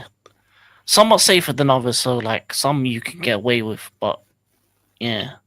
I would even in London you can't wear chains or the wrong watch at the in the certain that will Yeah, get popped. yeah. That will get taken. Especially if you're out at night. If you're a person that likes to party, yes, it's a long day. Any underpass, avoid it at night time in London. Any underpass, don't go down there. Absolutely not. Without midfielder we are finished. Yeah, your midfield is a bit bad. I was hammered on my mind in London, never had a problem except for Stratford. Yeah, Stratford is a bad place. I'm gonna lie. East London, it looks nice, but if you actually look at the surrounding areas of Stratford, it ain't nice. It looks nice though, like the stadium, the Westfield, and all that. Dagenham, bro. Oh no, Yeah, no. straight line like an arrow through the middle. Newcastle Forest seem to have had good windows. Newcastle now have a good window. It was a bit late because they got the two strikers. Weiss is a good signing, I would say. Weiss is a really good signing. They it optically Newcastle didn't have a good window because they missed out on a lot of targets. But if you look at who they signed, Did they sign Aaron Ramsdale? yeah, Oh they my signed Aaron days! Ramsdale as a backup goalkeeper. But I feel like in terms of Elanga on the right wing is better than Jacob Murphy, so that's decent. And they also got Wisa and Walter Mada. So even without Isaac, they got two strikers for one. Yeah, but David So Raya, not David Raya, fucking yeah, Ramsdale. Like, Ramsdale, really? yeah, Ramsdale's a bit Fucking bad. the original They got flappy hands. they got Jacob Ramsey as well. That's a good signing. Midfield depth as well. He's a decent midfielder. I will have to be careful when I visit. Man, telling me it's dangerous. Damn. Even man, them telling me it's the same. Yeah, man. No, just you gotta be Don't you careful. don't you live in New York, bro? Isn't there dangerous parts of New York? Surely. Yeah, yeah, there should be. No, from reputation, the Bronx isn't very great, from what I've heard. I don't know about Harlem. Yeah, I haven't been to New York, so Rasta let us know. That is one place I'd love to visit. I may even Or have to New look at York. next year. Yeah, I may even have to look at next year. Next year's going to be difficult because next summer's the World Cup over there, so it might be expensive as hell to get over there Oh that shit, year. yeah. Wait till after the World Cup. Yeah, you know Jamaica, the dry heat ain't that. It's more moist than not. The thing is, dry heat isn't too bad. Dry heat is actually okay, especially certain places. I'm It's I'm more. more comfortable being in a hot country like a Jamaica or a Sudan or somewhere that where it's dry heat compared to England when it gets hot because it's humid. The humidity is That's horrible. That is just makes it so much worse. the stickiness. It's when it's sticky as well. When you get sticky, that's that's the that's the type of weather you don't want to be a part of. So that's when you know it's like England That's summer for that that's what 1 week where it's hot. we had Not about good. 2-3 months of it this year, didn't we? It was hot Yeah, for a while. yeah. Too many bad days though. I was struggling. Had to open windows and everything. Yeah, cold baths, cold showers.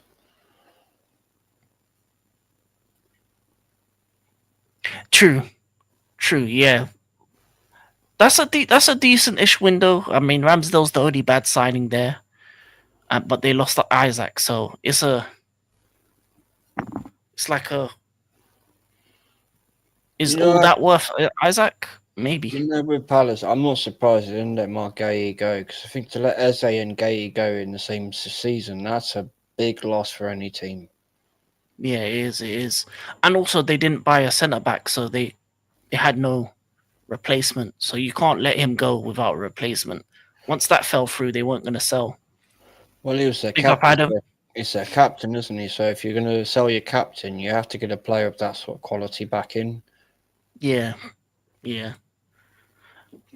It it's a weird one as well because I feel like obviously there was rumors about the manager who said he said he was gonna walk away if he got sold. Which is fair And enough because if he's just won the FA Cup, give him the tools to go one step further with the conference.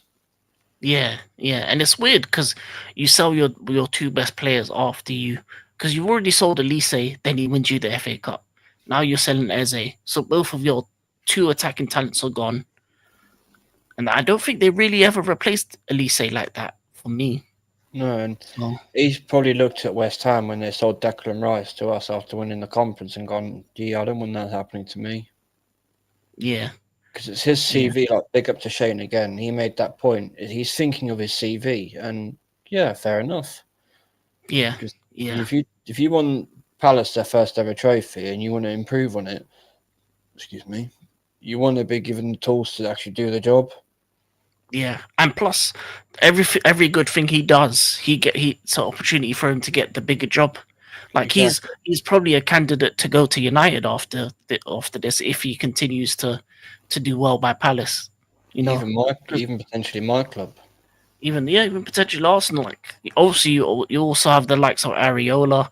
You have other young managers that are vying for these new jobs as well that could be available sooner rather than later as well.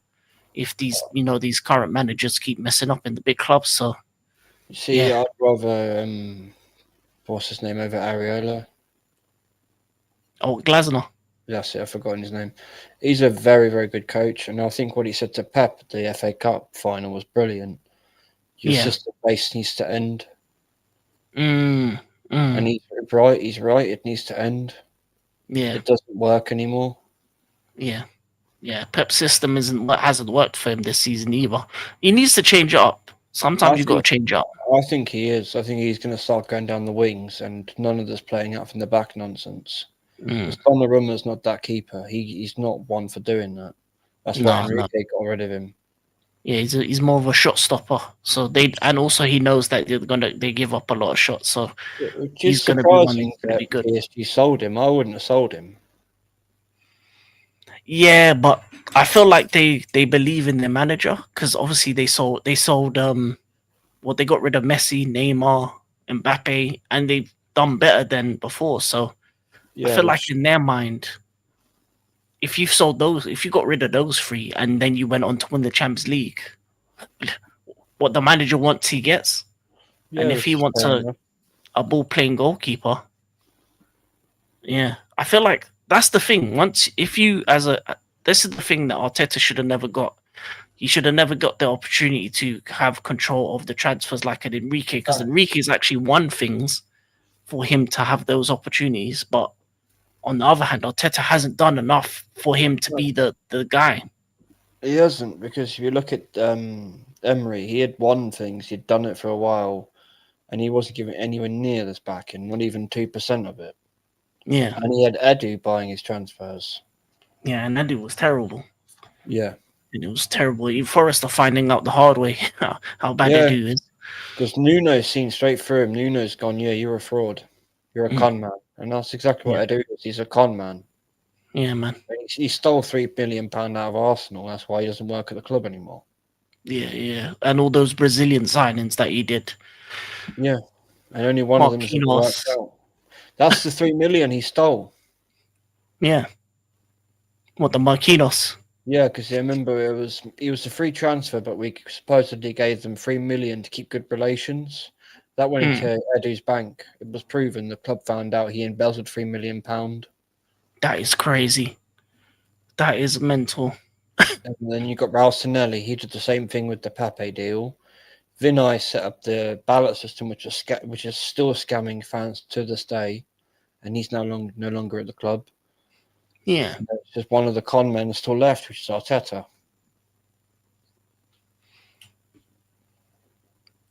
Is Cole Palmer the best cam in the world? Pedri. For me, anyway, Pedri. In terms of tens, I have Musiala ahead of Palmer as well. Pedri ahead of Palmer. Tens. I've actually ordered a Pedri Barca shirt.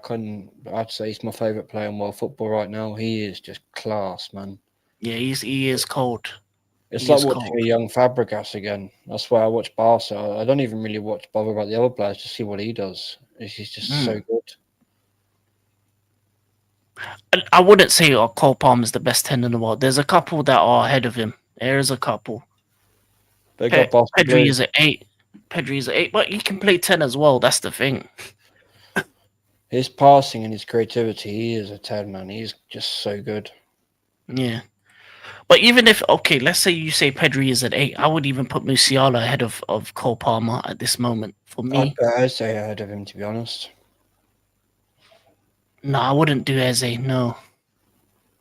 No, not into Eze, no. Musiala, yes. Wirtz, no. Because He needs to do it a couple more years, at yeah, least. he needs to do more. I think Musiala would be ahead of him. Who I else would is a have, good I, 10? I would have put KDB, but he's towards the end of his career. Yeah, KDB towards the end of his career as well. But there's not that many tens because No, I'm thinking about it. Like if you look at Madrid, their tens are like Arda Güler, but they're youngsters, so it's a lot of young. It's just it's a preference thing because some people would more probably like an Arda Güler over Cole Palmer. So you can't even. Yeah, I don't think he's the best in the world though in the 10 at the moment. But he's up there. He's probably top 5, but it's not many. There's not many tens. There is not many tens. Big maybe up Boston Blue. Maybe Morgan Rogers, because I think he's a very very good player. Yeah, Morgan Rogers is up there. I think it's Chippy Chip Palmer. Not Bruno maybe ahead of him. I don't like Bruno though. But I would understand why someone would say it just because of statistically. And he's been around for longer, so I understand what someone might even say Odegaard, but No, I wouldn't. So yeah, it's hard. It's hard with Palmer because I feel like Palmer needs a couple more years in to cook. Has good parts and bad parts. that's Yeah, just like any city, really, isn't it? yeah. Every city's like that. You just need to know where to go. Yeah, I agree. I don't hate to say it, I can't stand Odegaard. Yeah, Odegaard's not that creative. He's more of an 8 than a 10 for me. Yeah, he's for me. Right, I see him more as a player you bring on in the last 15 minutes just to control the pace of the game if you're winning. Yeah. He's That, a conductor rather than a yeah, than a creative creator. player. Yeah. He's Eze's the more the creator for you right now. Ranieri, Lewis Skelly, all three of them more creative. Yeah, Even and Burr. Zubimendi, he's more creative. Yeah. Odegaard is one of those ones where you just want to keep the ball. You play him. Brooklyn's a place part of New York I wouldn't mind seeing. To be honest, I want to see all the boroughs and Yeah, Statue of Liberty, all the Times Square, all of that, Central Park. like all the famous parts. Admittedly, it would be bad, but I would like to see the Bronx, um, Yeah, Harlem, especially because there's a lot of culture and history. I'd love to see that's in Harlem. yeah. Especially if you're a rap fan, there's a lot of history over there as well. Well, just in general of the Yeah, city, general too. Yeah, it's just great. There'll be a lot of history to see there. yeah. Palmer Manhattan, stats are well, really good. Oh yeah, Manhattan as well, Uptown. Yeah, Palmer stats are really good. Yeah, but he needs a couple more years. This is the thing. Palmer needs about 5 years of consistency, and I think last season he wasn't as good as he should have been. So he's had one great year, one okay year. We'll see what about this year, and then he's got to do 2 more. I look at a player over a 5 year period before I decide, yeah, he's either man or not for me. So I can't really say yet. But Palmer's got the trajectory to be the best 10 or one of the best midfielders out there. But we'll see. We'll see. But there's not a lot of competition as well. So I would say that. League and I can't stand Odegaard at all. Don't blame him. Yeah, he calls him Mr. Hairflicks, don't he? yes, well, Snotflick, and he does actually do that because I thought Lee was joking, and then I see him actually do it when I was at a game, and I nearly threw up. Yeah. He full on went like that in his nose, walked around, and then just went, and it was just like, "Ugh, you fucking disgusting bastard." Yeah. Good defense wins you trophy. But yeah, defense wins you leagues. Yeah, And then attackers win you games. That's what it's about. So I think it was Wenger or Fergie that said it. Your attack wins you the game, and the defense keeps the win. Yeah. Because I'm sure, I think it might have been Fergie that said that the defense wins or keeps the win, and your attack gets you the win, and that's the way it should be. Yeah. I don't get why United fans hate Bruno. They would go mental with Odegaard. Do you think about Bruno I can understand. He is a whiny little brat. And he whinges. My word, does he whinge? It's like, just get on with it. Yeah. You know what? I think the hate would be less if he wasn't the captain. I think that's another reason why they hate him. I don't think he's a captain. But the thing is, right, like Brasta calls him, he calls him the rocket launcher. Well, with Odegaard, he's the Beyblade. Yeah, yeah, So yeah, what do you want? Do you yeah. want a rocket launcher or do you want a Beyblade on the pitch?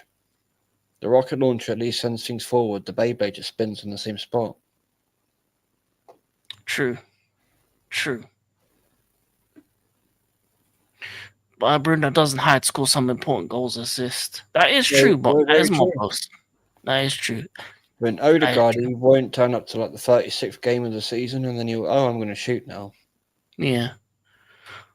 The only thing about Bruno, the whining plus the captaincy plus, I think decision making could be a lot better. I think that stops him from being a great player. He's a good player, but it stops him from being great because of his decision making at times as well. He needs a coach that's actually going to slap him and go, look, stop your shit. Yeah, yeah, Don't yeah. do this. Like keep it simple sometimes. Yeah. Not every day ping it up, try and ping it 30 yards or smash it into someone's feet, thinking they're gonna get it. Like it's not every day. KD had Bruno in his top three. Did he Of just course. leave? Did he just leave Amsterdam when he came out of that? No, but to be honest, when did he say this? Like a couple years ago, probably. But if you look at tens in the league at the time of KDB, he probably is top three. Because look at the tens in the league; they're terrible for the most part. They're terrible. Yeah, they are. They're awful. Yeah, or they're okay. Like Gibbs White is okay. Eze is good, but he can be inconsistent. Even last season, I think for the first half of the season, he was nowhere. I I think think he, Eze, right? If he has a coach like a Simeone who will actually get the best out of him, or a Hansi Flick or an Enrique, you'll see an unbelievable player. yeah, that's the Same thing. with same with Saka. I agree. A few people have said this. He should be levels better than what he is now. He's just kind of stayed stagnant and consistent under Arteta. He's not improved. If anything, he's regressed. Mm. Big up Joshy J. Big up Joshy J. Have a good evening. Yeah, he also had Odegaard after his one good season. See, that's the thing. This is the thing about the modern day game is that you can have one or two good seasons and then you'd be considered top three in your position in the league because Yeah. the level of quality is not there. Well, it shouldn't be like that because if that was the case, right, then 0405, Andy Johnson was the best striker in the league because he scored Yeah, about 18 goals. Just most of those were penalties. yeah, but like at that time though, there was strikers. There were strikers around. That's the thing. You could actually name names in each team of players that you're like, okay, those are the ones that are gonna like. If you look at teams now, at most teams you're gonna name one guy that's like scary. The rest of them are gonna be like okay, but most Yeah, most teams there's just one or two guys at most One that you one worry was about. bad for that was United. I used to look at them. They got Van Nistelrooy, they had Rooney, they had Ronaldo, then they had Alan Smith, and then they had Louis Sahar, and it was like, oh fuck, who's going to be playing up front today? Yeah, You yeah, guys you had you it. had choices. You had good Johnson, you had Drogba, you had I know you didn't have him for long, but you had Mutu, and it was like, oh Yeah, yeah, he had these issues. Yeah, yeah. but If then you even with the wingers, you had Duff, Robin, Joe Cole. you had You had Lampard in options. midfield, who Lampard could in midfield as well, who could score. and we had that teams used to think, oh great, is it Bergkamp and Henry? Is it Reyes Henry? Is it Yeah, Carnu and Bergkamp? Is it Carnu and Henry? Is it Wiltord Henry? yeah. Will Tord, Carnu, yeah, them two off the bench. Oh, bro, I've got a orders a lot of retro. I've got the gold Sega kit with Wiltord arriving tomorrow. I cannot wait. I Oh, cannot wait. that's a beauty. That is a beautiful kit. That is a beautiful. This is where I miss Mesut Ozil. The chances he would create were next level. Yeah, And yeah. Santi Cazorla. Santi Cazorla. I have to say this. I love Santi more than Ozil. I thought Santi was better. Mm. As an all-round footballer, Santi Cazorla could do right foot, left foot. He could header. Whereas Ozil was just his left foot. Yeah, he was left-footed dominant, and to be honest, he would have broken the assist record if it wasn't for Giroud. He would Yeah. have. He would have broken it because he was on fire. I'm pretty sure he was at 18 by January. Mm. He would have. If your strikers actually put in the chances he was making, he probably could have got to like 25, 30.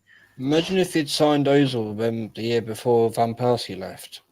Yeah, Oh, wow. And if we still had Van Persie and Adebayor with Ozil or Fabregas, my word. yeah. Fabregas over Ozil, to be honest, I have to say. Yeah, but if you had them all together, that's a Premier League winning team. Yeah, That's if like oh DRB could stay fit, DRB just doing the Patrick Vieira role in midfield, yeah, Nasri, Fabregas, and Ozil go forward. Damn, yeah, because Nasri was a good player as well. yeah. That's a what if, because then a lot of the players you had wouldn't have gone to City then, because you would have had the team ready to compete. To be fair, we did in 07-08. You think about it, we had Alex Song, DRB, Pleb, Fabregas, Nasri midfield. Yeah, That's a hell of a midfield. yeah. I And then think up front, before this period, that was your last best team. I feel like yeah, I would say we should have won it that year. If it wasn't for, not blaming Eduardo, but if it wasn't for that injury and the whole yeah, team's mental state falling apart, yeah. But that could do it though. That injury was horrific. I can imagine. yeah, I mean, when Fabregas saw that the closest, he was right next to him and he saw the bone out the sock. I can imagine how that would scar you. yeah, yeah, yeah. That was crazy, crazy. Like Alex Song is another one. If he had stayed fit at Arsenal, my word, he would have been so good. Mm. She kept his shooting boots after Madrid. Old Ozil was a shooter and a passer. True. Pass assist king. Also had 100 goals and assists. Then they had Javi and then 300 less games. Wow. To be honest, Madrid Ozil was Was supplying something one else. of the greatest. Some of the You look, greatest players. you look who he had next to him. They had Kaká a lot of the time. Yeah. Yeah, didn't Um, Tony Cruz go to them at that point as well?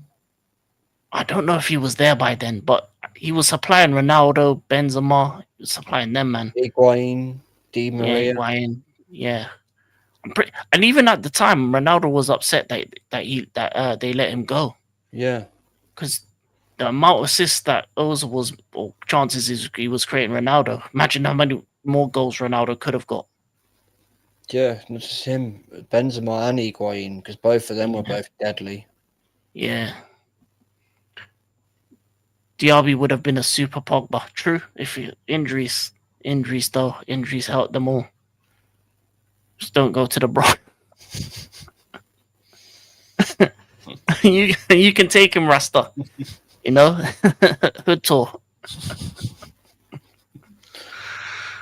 Uh, Kadira, Ozil, Xabi Alonso. Oh my days, that is a Yeah, I midfield. forgot Sami Khedira. What a player that guy Yeah, was. that is a midfield.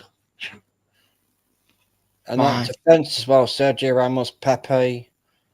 Damn. Pepe the mad one. Even Sergio Ramos, both of them are psychos. Yeah, yeah, yeah. But I remember Pepe kicking someone on the floor. It was crazy, and it wasn't just a kick; he booted him. I've seen Sergio Ramos do that to plenty of players, to be fair. Yeah, yeah, yeah. In terms of the crazy thing I've seen the defender do recently, it was the Chilini to Saka when he yanked him back. Oh, yeah. Oh, what Millwall keeper did to Mateta last season. Oh yeah, yeah, yeah. That, That that, was mad. yeah, and to say that wasn't an act, that was not an accident, man. You don't have your foot up that high in a fucking kung fu kick pose Yeah, on that was accident. crazy. Kaka was injured. Oh, But Kaká, he was a hell of a player, that guy. yeah. Milan Kaka was different. Milan Kaka was different though. I swear, before he went to Madrid, he was supposed to go to the City. I think something like that. But to be fair, when it's Real Madrid and you look who was going there, I don't blame him. I'd be like, Yeah, no, I'm going Madrid. Ferguson and the special one said it. Best vigilante. I can't stand the whinging, and he's not the captain material. No, he's True. not, to be fair, for United. Still remember De Jong doing the World Cup. Oh yeah, on Xavi Alonso, 2010. I remember that How final four just being a fight. That was a fight. It wasn't a game. I have to say that was the worst World Cup I think I've seen in terms of football. Yeah, 2010, and that yeah, was hosted by my home nation, but that was dreadful. yeah, England, Germany, especially, that was a disgrace. yeah. To be honest, the best moment was Shabalala. That was the best moment. I'm just right. And Stop. the Fufuzellas, like the Yeah, fucking bumblebees in the stadium. yeah, yeah. It was. Yeah, that was. To be honest, for atmosphere was really good. It's just the football It wasn't is. that all that. I will give it to the South Africans. Great atmosphere at games. The lit is captain material. I mean, he has been captain before at Ajax, and pretty much majority of his youth career, he was a captain. Anana. So yeah.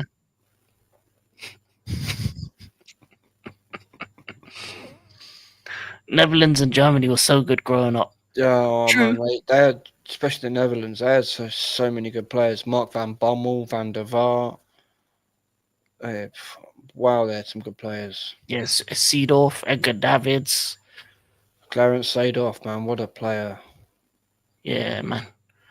The problem with the Dutch is they were the nearly men. That's what they were though. Like Belgium, like the Yeah, players they just like basically Belgium. lost. Yeah, man. They had a great generation of players. They just never won anything like Yeah, Belgium. they should have. Italy, all countries kind of have them because Italy had that. They had Buffon, they had Maldini, they had Nesta, Yeah, Gattuso. They had a hell of a team at one point. yeah, Pirlo, stuff like that. Yeah, England, Lampard, Gerrard, Scholes, yeah, Owen, Rooney, Beckham. Uh, yeah. Italy always struggled with strikers back then, though. They never really had a top striker. but then you obviously look at Germany and they had the ultimate killer off the bench, Miroslav Klose. Yeah, yeah. That Top guy top was goal scorer World Cup. he was so clutch. That guy. Just like there was a Portuguese player that was just the same. I'm trying to remember what his name was now. He'd always come off the bench and he would always score. Rui Costa. Rui Costa. Oh yes, yes, yes. Yeah, he was cold. They should bring the Jubilani ball back for Yeah, boy. bring that ball back. If Rayo wants to moan about balls, we'll see how he deals with that one then. That one used to go. Yeah, because it wasn't the most perfectly spherical ball, perfectly circular or something like that. Yeah, yeah. I would go all over the place. But yeah, Rooney would go anywhere in the pitch. I'm pretty sure there was a point where he was even a six and still doing a job. My word, he scored some cracking goals at United though. I remember when he first arrived. I'm sure it was Newcastle, right? He's arguing with the referee and he just runs and hits a volley. Oh yeah. But even his first ever goal that put him on the map, Everton v Arsenal versus your team, Yeah, he at just this, hanged at it. this ground behind me. Yeah, At that very goal, right there. yeah. That very goal. Chile and Uruguay were good in the late 2000s. Oh yeah. Chile. Well, Chile was like Sanchez FC, and then Uruguay was like was it Uh, Cavani and then man Suarez? No, what not is it? Suarez. James Rodriguez. What was it? A country. Oh, Colombia. That one World Cup, they were something to be messed with, man. Yeah, They were good. that got him a move to Madrid. That World Cup, that volley. Yeah, that one that was them times there. A good World Cup could get you a move just to a big team. One good World Cup. Yeah, that was a crazy one. Bro, I wanted Dennis for Man United. Well, you have to buy FIFA 26, bro, and get the Icon edition. Yeah, That way you can do that. But it's a yeah, disgrace. You can't put him in the colours of United. yeah, That's sacrilege, buddy. yeah. You know what? I always think about Bergkamp. I always think why could he not be not be scared of flying? Do you know? Do you know what actually happened? No, actually, I don't know the actual story behind it. He was on a flight and some dickhead thought it would be funny to tell him they had a bomb on them. This is after the Madrid bombing, on the Oh trains. my, yeah. Yeah, and he straight away got off the plane and never set foot on one again. And even the So bloke, yeah, it was apparently a joke, but that's not a joke. You don't turn to someone on a flight and say, "I've got a bomb in my bag." no, that's not a joke. Yeah, I So don't that one, blame him. I don't blame him. I don't blame him at all. so that one person stopped him from going. Yeah, because they used to send them Bergkamp like the day before with the kits. Yeah, Like 2 seconds, grab a drink. yeah. But yeah, if Burkamp could fly, man. Did he miss some European games? I remember he missed some European games because of it. Yeah, he did. I think he missed the Champions League final. It might have been, or that could have been due to injury. Yeah, they could have just done a Mr. T. Medication in a private plane, just put him to sleep. Good off.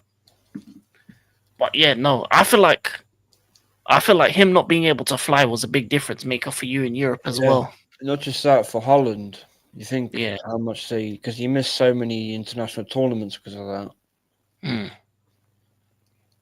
But Yeah. shame on that person who did that. Like, you're a fucking asshole for doing something. That's never ever going to be a joke. Yeah, that ain't a joke.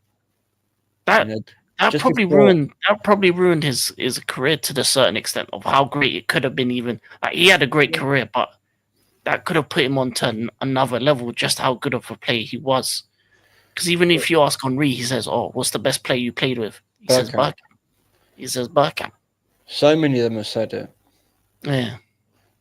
Yeah, man. I mean, John Hartson said, but if he could describe Bergkamp, he would, if he ran, he wouldn't leave footprints in the snow. And yeah, I That's get a it. crazy quote. He He was was that like good. that. Yeah, man. He glided. He I glided. His mean, I've touch. got one of my other retros is a Holland '88 away with Bergkamp on it. I had to get that. I was like, yeah, that's a beautiful shirt. That is. Yeah. Yeah, man. Bergkamp's one of those players that you can't really hate on. He plays for the rival, but you can't hate him. You just can't. It's Can't. even though I hated him, but Drogba, I can't hate on him because he was just class. Same with Yeah. Lampard. John Terry, I just got no respect for. I think he's an absolute scumbag. But Oh yeah. Because that's the personal stuff. That's the thing. That's the thing. Even Chelsea fans know he's our scumbag. well, So even just as a player, some of the things he did, I thought you're a piece of shit. yeah, it's like a Diego Costa.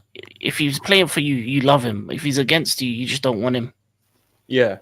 Although we had a player like that, I missed him. Nelson Vivas. He would get sent off every week, basically. You need one of those though. Yeah, and he's Diego Simeone's assistant. Imagine that. Yeah, that makes sense. That makes sense. Mobbos, I see where you're going, bro, but I have to give it to Tony Adams over John Terry. Tony Adams over John Terry, bro. Mm. And Ooh. it's a tough one. It's a tough one to say because John Terry, he was an absolutely world class defender. Yeah. But I'd have to give it to Tony Adams. Oh, for this one. Yeah. See, but I always give it to Rio because I feel like he was one of those ones that you could play in any era. Because I feel like if you even played Rio now, you would still succeed. But in terms of all-time defenders, you have to put Maldini in there. Oh yeah, but yeah. It's always the Italians. It's the Italian ones you gotta look at. Paolo Leicester. Maldini. I love Tony Adams, but Maldini, I'd have to just put slightly ahead of him. Yeah, or even like a Cannavaro as well up there. Yeah. Yeah. Italian defense. Yeah, they. What age did Maldini Specialty. even retire? He was like mid-40s, wasn't he? Something like that. Yeah. I mean, that's a crazy long career. Yeah, I think it's their lifestyle though, because they're like very sunny. They eat like pastas. And they look after themselves, to be fair, don't they? Yeah. Like even Buffon lasted hella long. Yeah.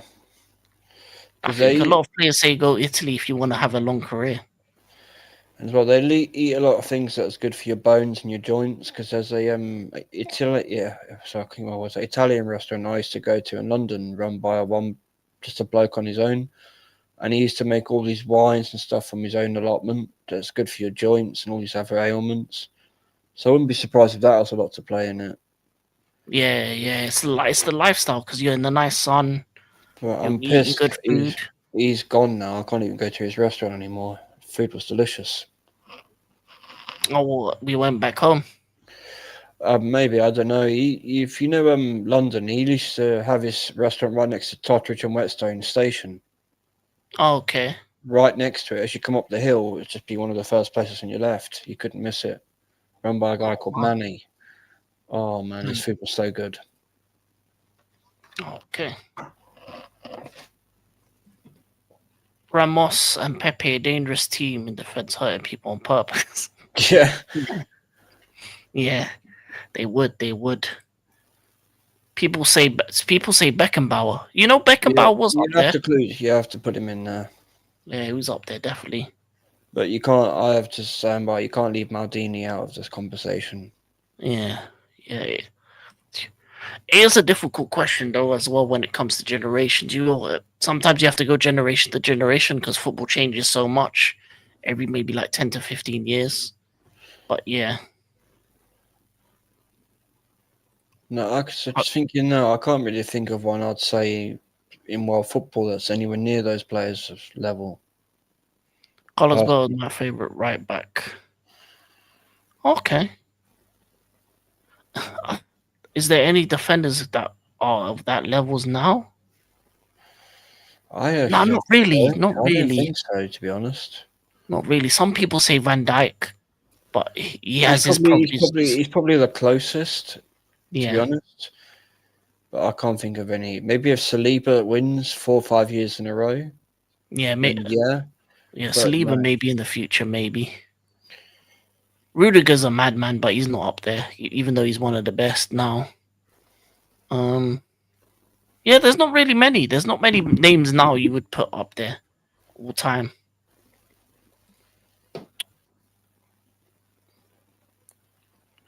I can say this: Ronaldo, Messi, to me, are the best two players I've seen in the duration the amount of trophies they won. I don't know who's going to take it up the mantle in the next few years. um, I'm just thinking my generation. I'd have to put Ronaldinho in there as one of the best I've seen in my lifetime. Ronaldinho is probably right up at the top of the list. Oh yeah, yeah, yeah. But Ronaldinho, Ronaldo, them two, the real Ronaldo, R9. Those are the Yeah, two that you look at in that generation. But then Ronaldo, Messi's after that, just after that, I think for me. yeah. Just trying to think. Maybe Yamal in a couple more years because he's won quite a lot. To be fair, Yeah, Yamal would be up there. or Kvaratskhelia, a couple more years of winning. I was Scalia, Because maybe. he's definitely got the quality of hitting world class. Yeah, Um, Esteval, if he gets the right moves, if he does the right things, there's a lot of hope for him. Obviously, you look at like Max Dowman and Rio at Liverpool; those are two young Englishmen that could, have the potential to be greats. It's just, when it comes to greatness, sometimes it's if you're in the right team in the right position at the right time, and you're successful saying as that well. Cole Palmer, Kobe Mainu, they're also with the right coaching and development, they could be unbelievable players in a few years. Yeah, definitely, definitely, definitely. Who else? Who else? Young wingers that are even like so like Desiree Doué. He could be something special if he gets the right, especially under that PSG team with the players he's Morgan Rod- playing with. Morgan Rogers, to be fair, can go far. I think Yeah, if he makes the right move, if Morgan Rogers makes the right move next, but that's the other thing. You have to make the right moves yeah, to be that at the and right team. it's very awkward, especially these days, because you don't know if it's even going to play out, if there's even a good chance. In the Mm, past, you can make a good, well-educated guess. yeah, yeah, it's difficult. It's difficult. it's gonna take maybe a couple years before we see who rides the mantle. But I think the closest name is probably Yamal at this moment. Yeah, Yamal. definitely. Yeah, I don't think there's anyone closer than him. Is But Van Dijk better than I'd have Ramos? to put Rafinha into that with Yamal because Rafinha, he's a few years older and he's been doing it longer. And I think Yeah, a but lot of I people think overlook Rafinha Rafinha. is He gets overlooked, how I old is feel. how old is Rafinha anyway? I think he might be 23, 24. So he's not even that old, to be honest. Let's check this because I think he's a 28. Oh, bloody hell. Older than I thought he was. Yeah, he can't. Yeah, Fucking hell. he's too old now.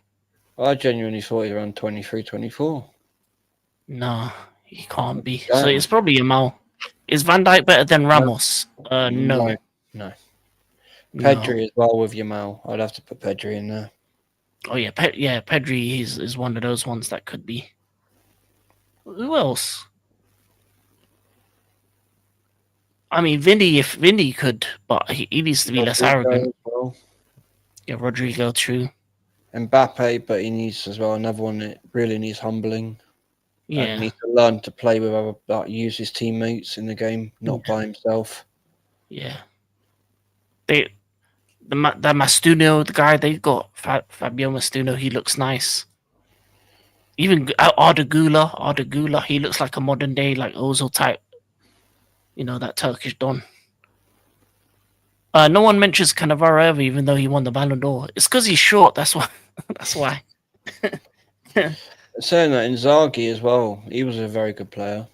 Inzaghi, yeah, he paid Inzaghi. But yeah, Cannavaro. You know why? It's because also a lot of people didn't believe he should have won that Ballon d'Or, so he has a lot of like haters for that The because Ballon he was d'Or's like one of rigged. I strongly believe it is rigged, and I don't yeah, respect it at all. yeah, I mean, because the fact Henri that should have won one. yeah, yeah, the fact he never won one, and they give it to Pavel Nedved in the Invincible season, really? Yeah, Samuel Eto'o should have won one as well. Yeah, and the fact that only George Weah is the only African player to have won a Ballon d'Or is a disgrace. Yeah. Samuel Eto'o when he went back to back trebles and didn't even get like a shout or close. Like it's crazy to me. He went to two different teams, trebles. Yeah, man. No, it's disgraceful. Problem with young players, you don't have the same fear factors of the Neymars, Messi, Sanchez. All their stats are so diluted. You know what it is? It's because of the modern day fan in terms of the Twitter wars. And stats, they've killed the Yeah, game. yeah, Like Wenger used to say, football's not paper. yeah, yeah. Uh, And uh, also they also do a lot of like highlights, but then you look at the highlights and they're rubbish. Like yeah, there's some people that don't know how to put highlights together. Because if you actually look at some of these highlights that they put down, it's like he hasn't actually done anything in yeah. this game, and you're just making a highlight package for him. Well, the It just thing is, dilutes the way you highlights watch football. can make anyone look good. Yeah, but they also can make you look bad as well. Yeah, that's very true. It's easier to manipulate highlights to suit a narrative. Wait, before I forget. Big up, AJ. Big up AJ, there you go. Welcome back in, bro. Welcome back. Big you up as well. Big you up as well. But yeah, is there anything else you want to talk about before we end the No, show not that I today? can think of, bro. Yeah, right. Right, I'm going to say this now, right? The only stats I believe that should matter are shots on target, shots off target, possession, corners, offsides, yellow cards, red cards, and goals. That's the only stat that should matter about the Yeah, actual game. Not like, oh, his Weetabix expectation tomorrow morning, or his miles ran tomorrow. Right? None of that shit. It's enough of it, man. Especially yeah, 100%. maybe it's in my fan base, like the old deserve to win a meter. Deserve to Yeah, win a meter. You win. The team that wins the game deserves to win. Yeah. You don't need Or a the one field tilt Rast always yeah. says about. I don't What do actually you mean know. the field tilt? I still want to know what the hell that's supposed to mean because that idiot still trying to sell that shit. That Eduardo Hagen. I think it was him anyway, but Yeah, man. one of them idiots. Like Eduardo Hagen, he calls himself future journalist. So you're not Yeah. even a journal. How are you? How do you know you're going to be a future journalist? What about chances? You know the problem Yeah, about chances no, created. The issue about chances created is now and assists as well is that you can or pass to someone and they can just pre-assist. go That's the thing. Pre-assist. What the hell's a pre-assist. pre-assist? So you the pass before the assist. You can't count that. Yeah, yeah, man. And that was Yeah, all to defend Odegaard. That was why that was created. The yeah. But pre-assist nonsense. chances chances created is a bit of a skewed stat as well. It can be like there was a game I was watching and nah, I don't even like key passes either. There was a game I was watching. I think this weekend or last week or the weekend before that. I was watching it. There was one team dominating for the whole game, like for the whole first half. It was like all them. You look at the stats though. The stats show that the other team is doing well. Like the XG is better on the other side. The assist is better on the other side. The stats they got more possession. It was like But that when for you watch the United game, it's Arsenal. different. It's like that for United Arsenal. The United were the better team in that game. Yeah, 100%, but all the stats make Arsenal look like they were the clear winners. We yeah, barely won. Barely. yeah, yeah. Just because corners can be chances. See, Yeah, that's true. the thing. Corners, free kicks. Corners shouldn't be counted as a chance. No. It's set play. Yeah. Especially if you're a good set player, that's an easy assist to make. Well, you can Like, a goalkeeper could assist someone in that sense. yeah, yeah, You know, Paul yeah, Robinson, how far he can kick. yeah. Big you up, AJ, every time though, man. Thank you for being in there. Yeah, man. Thanks for all the love as well. When I heard I was like, Yeah, Rasta, I thought the same thing. I was just like, no way. Vincent deserved to win me out. That is crazy.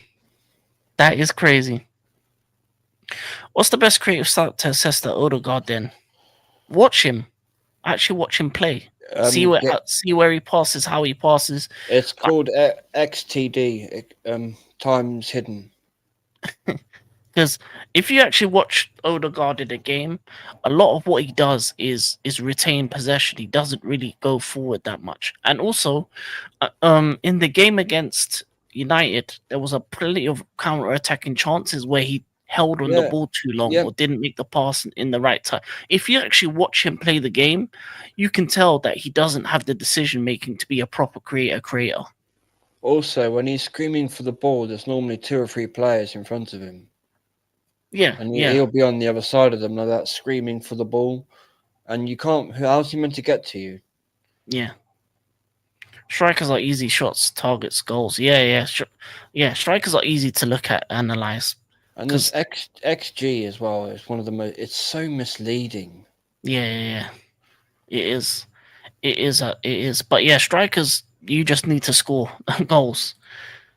Big Big up up Don Don C. C. Big up Don C. Well, Rasto, the deserve to win a meter is bullshit because the team that wins the game deserves to win the game. Yeah, Simple. yeah, Like it's just something those idiots in my fan base made up to help themselves feel better so they could sleep at night. yeah. But if you lost the game, you lost the get. Yeah, Get over it. just hold the loss.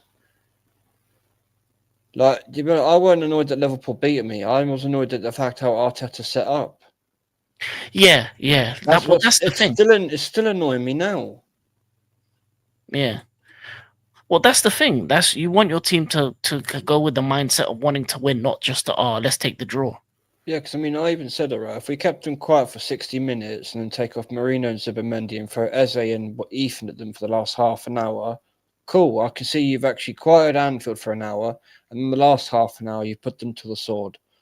I could go, I've seen what you've done there, but he hasn't done that. Yeah, that's something that's what That would make sense to me. You're right. Yeah, Cool. You yeah, kept it quiet. You kept Anfield quiet for an hour, and now you've gone for the win. But I didn't think he'd ever do that, and I knew he wouldn't do that. And then when he doesn't bring Eze on, he brings Odegaard on at the same time. It's like, oh, here we go. Eze's going out on the left, and Odegaard's going central. yeah. I think Eze needed to stay central for him to be effective. I think he needed to 100%. be central. Him on the left was okay. He's better. Obviously, anyone's better than Martinelli on the left, but it just wasn't I working. mean, Stevie Wonder's better than Martinelli on the left. You'd have more Yeah, vision. yeah, true. I like creative players. The best get goals is the hardest thing to do. Yeah. Yeah, a player that's able to beat a man or to do something out of nothing. Those players that the Mavericks. Those are the type of players I like. That's why I liked Grealish at Aston Villa because he was a maverick there. He would just get the ball and make something happen. That's what you need. You need more players that make things happen. Like Fabregas, for example. He'd be playing the game 2 steps ahead of everyone else. Mm, Like, in his mind, the pass he's just played, he played it when he was 3, 4 steps over there. yeah, And yeah, and then by the time he's played the pass, in his mind, he's already over there. yeah, yeah, And man. I love players like that. They can just have such good reading of the game. Yeah, his pass to Schürrle, that one touch pass. I still can't believe how he did that. How he saw that, like that part. Yeah, some of the passes Fabregas used to do. Yeah, man. Like they're in a, Creative players are what the game is missing the most. Yeah, they are missing in the modern day game. like But I think, Fabregas, right? He could thread the eye of a needle blindfolded backwards. That's how good he yeah, was. yeah, yeah, and you could tell he was from the school of La Masia, the way he moved as well. Arsenal played 7 defensive players. The manager that keeps on giving. Yeah, Yeah, nightmares. the fact that your number 20 was the best player on the pitch, crazy. Arteta needs to go. Yeah, it is true. It is true. Number 20 was the best player. But even then, what's funny is that a lot of people said he played good, but for me, he just played like how he played for Chelsea. Yeah, he just looked average. Yeah, Just the reason he stood out so much because he was the only player trying to do anything. yeah, yeah, but he never really beat Kirkes. No, all he did was give him a bit of mouth. Yeah, like there was one time where he tried to outpace him, but Kirkes got the tackle, and there's one time he went inside, but Kirkes got the block. So for the most part, Kirkes had him on at least on the leash, like a Yeah, little bit. he locked him up. Yeah, And yeah, the only reason he looked so good is because he was the only Arsenal player going forward and trying to do something. trying to make things happen. But to be honest, it would be easy to look good when Martinelli's all he's doing is that's all he's doing. He's looking down. You Yeah, don't see no one else. because You like don't see no one else. to watch along I did reviews. There's at least one time when he ran it out, I counted 5 times he could have played Gyökeres through to put him 1-on-1 with the keeper, and he didn't do it. Yeah, yeah, 5 times, and he just was just like, I'm so sick of this, all of this. yeah, man. I'm gonna lie, I hate watching him play. I was frustrated. Yeah, I and think people were moaning about. Did you hear what Peter Schmeichel said? That he'd never wanted yeah, a team to lose more than Arsenal because how they set up. And idiots of mine fan, but oh, he's the next United player. Of course, you say that. Excuse me, if you had any sense, you'd be saying that about Liverpool being a yeah, former United player. yeah, Like, yeah, do people have no sense of anything of football in this country and the yeah, culture and the history behind it? yeah. But to be honest, he's Danish. Like he's very like straightforward in terms of Yeah, and I what he respect says. that about their culture because they are like that. And the Dutch are Yeah, the same. They're very blunt and to the point. They don't yeah, bullshit people. yeah. To be honest, Dutch players are the best to listen to about a game. If you Yeah, want the truth, a former Dutch player is going to tell you everything you need to know, and they're going to say it how it is, yeah. straight. They don't sugarcoat anything, and I respect that about them. What's more important for defensive players, interceptions or tackles? Mm, They should be able to do both, to be fair. It should be balanced with a good defender. yeah, He should read the danger to intercept it straight away, and then if he has to make a tackle, he makes a tackle. Yeah, I think for midfielders, interceptions are more important because it Yeah, allows you to counter. For defenders themselves, it's tackles. So I think if you're on the back four, you want to be able to tackle more. But if you're like a midfielder, interceptions, because that allows you to turn defense into attack. So if you intercept the pass at the right time, you can just, from a moment of they could get that assist, so you can turn it around to have a 3-on-3 the other side or a 3-on-2, and then you're countering. I think that's what Arsenal did a lot in terms of the United game, is that they got the interceptions and then they countered, but it didn't lead to the. don't see that's probably true, bro.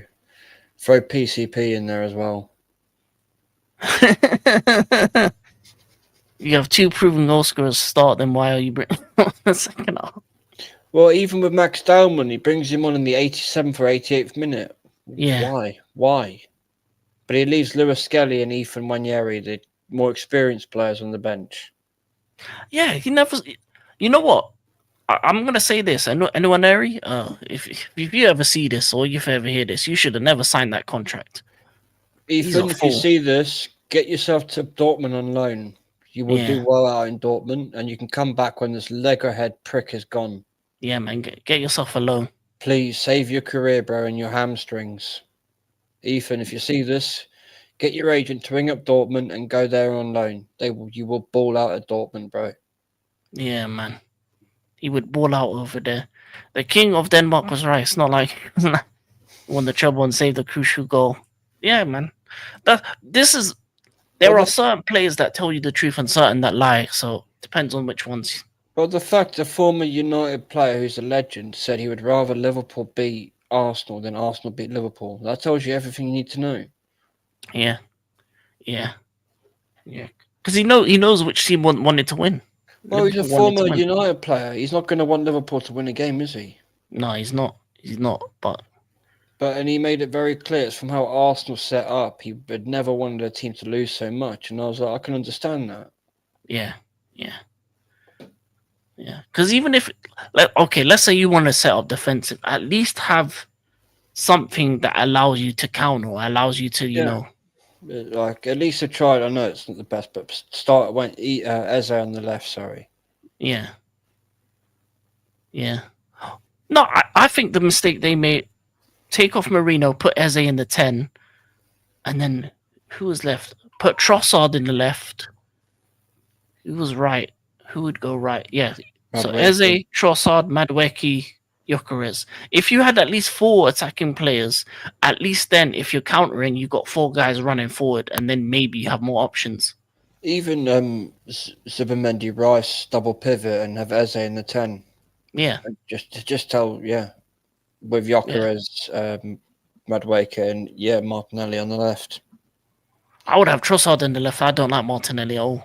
I don't, but just to go off of Arteta's chosen front 3, and you just change Marino out for Eze. Yeah, then it would be a lot more better. It would have been. It would have been. It's one of them ones, man. Arteta's not going to change. It seems to be. It's weird because, like, his first season, he was so attacking. Arsenal was a threat, dangerous to play against. They caused teams problems. But now you look at them, it's like they regressed. I think that gave him PTSD because of how badly it fell apart. Yeah. He needs to get over it, though, because, He does. But the fact that was, 4 years ago now, nearly? Yeah, man. And nothing's changed. It's just he's just getting worse and worse and worse. More pragmatic as he goes on. Yeah, man.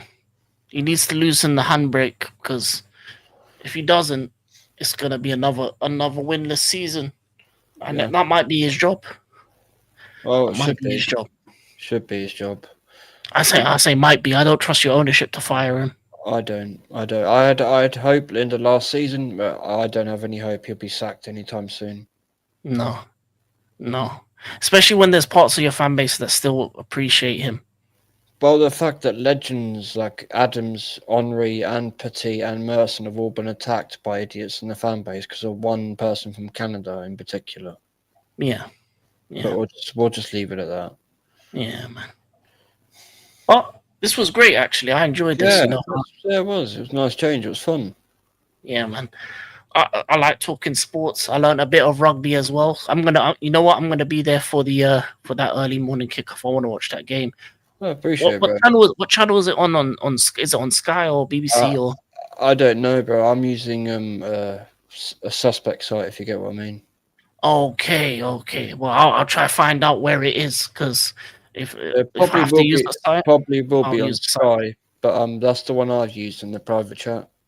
Okay, cool. Wait, let No, me no, look no, at. it's not that. Sorry, I'll send you the link, but I'll send you the link. It'll just be easier that way. All right, cool, cool, cool. Well, thank you, people. Thank you, everyone who's come on through. Rasta Stocks, Don C, AJ, Mob Boss, E Ross. Who else? Obviously, Don't Joshy see J. Yeah, Bossa Don Blue. C, Bossa Blue. Did I mention? Did I miss any? Alan Oh yeah, Partridge, Adam yeah, Partridge, not yeah. Alan. Adam Partridge, Ran the Man, Wahaha. A Solomon came through as well. Did I miss anyone? Bossa Blue, Joshy. I'm just looking there. No, No, I think that's everyone. But if that I is did miss everyone. someone or anyone who else who came through as well, thank you. This has been Sports Talk with the special guest Vigilante. That's it. Before we go, any last words before we Um, close? Chat, just make sure you sub to King. Anyone that's come over from my channel, and bless up King. I appreciate you having me on the channel, Brian, and for the invitation. It's been a good stream, Yeah, and man. we'll have to do this again in the future, right? Oh yeah, definitely. We'll definitely do more of these as well. We'll do it on your channel as well. So yeah, man, I love that. And peace and guidance. We're out. Big up, everyone. Have a good Bye. evening.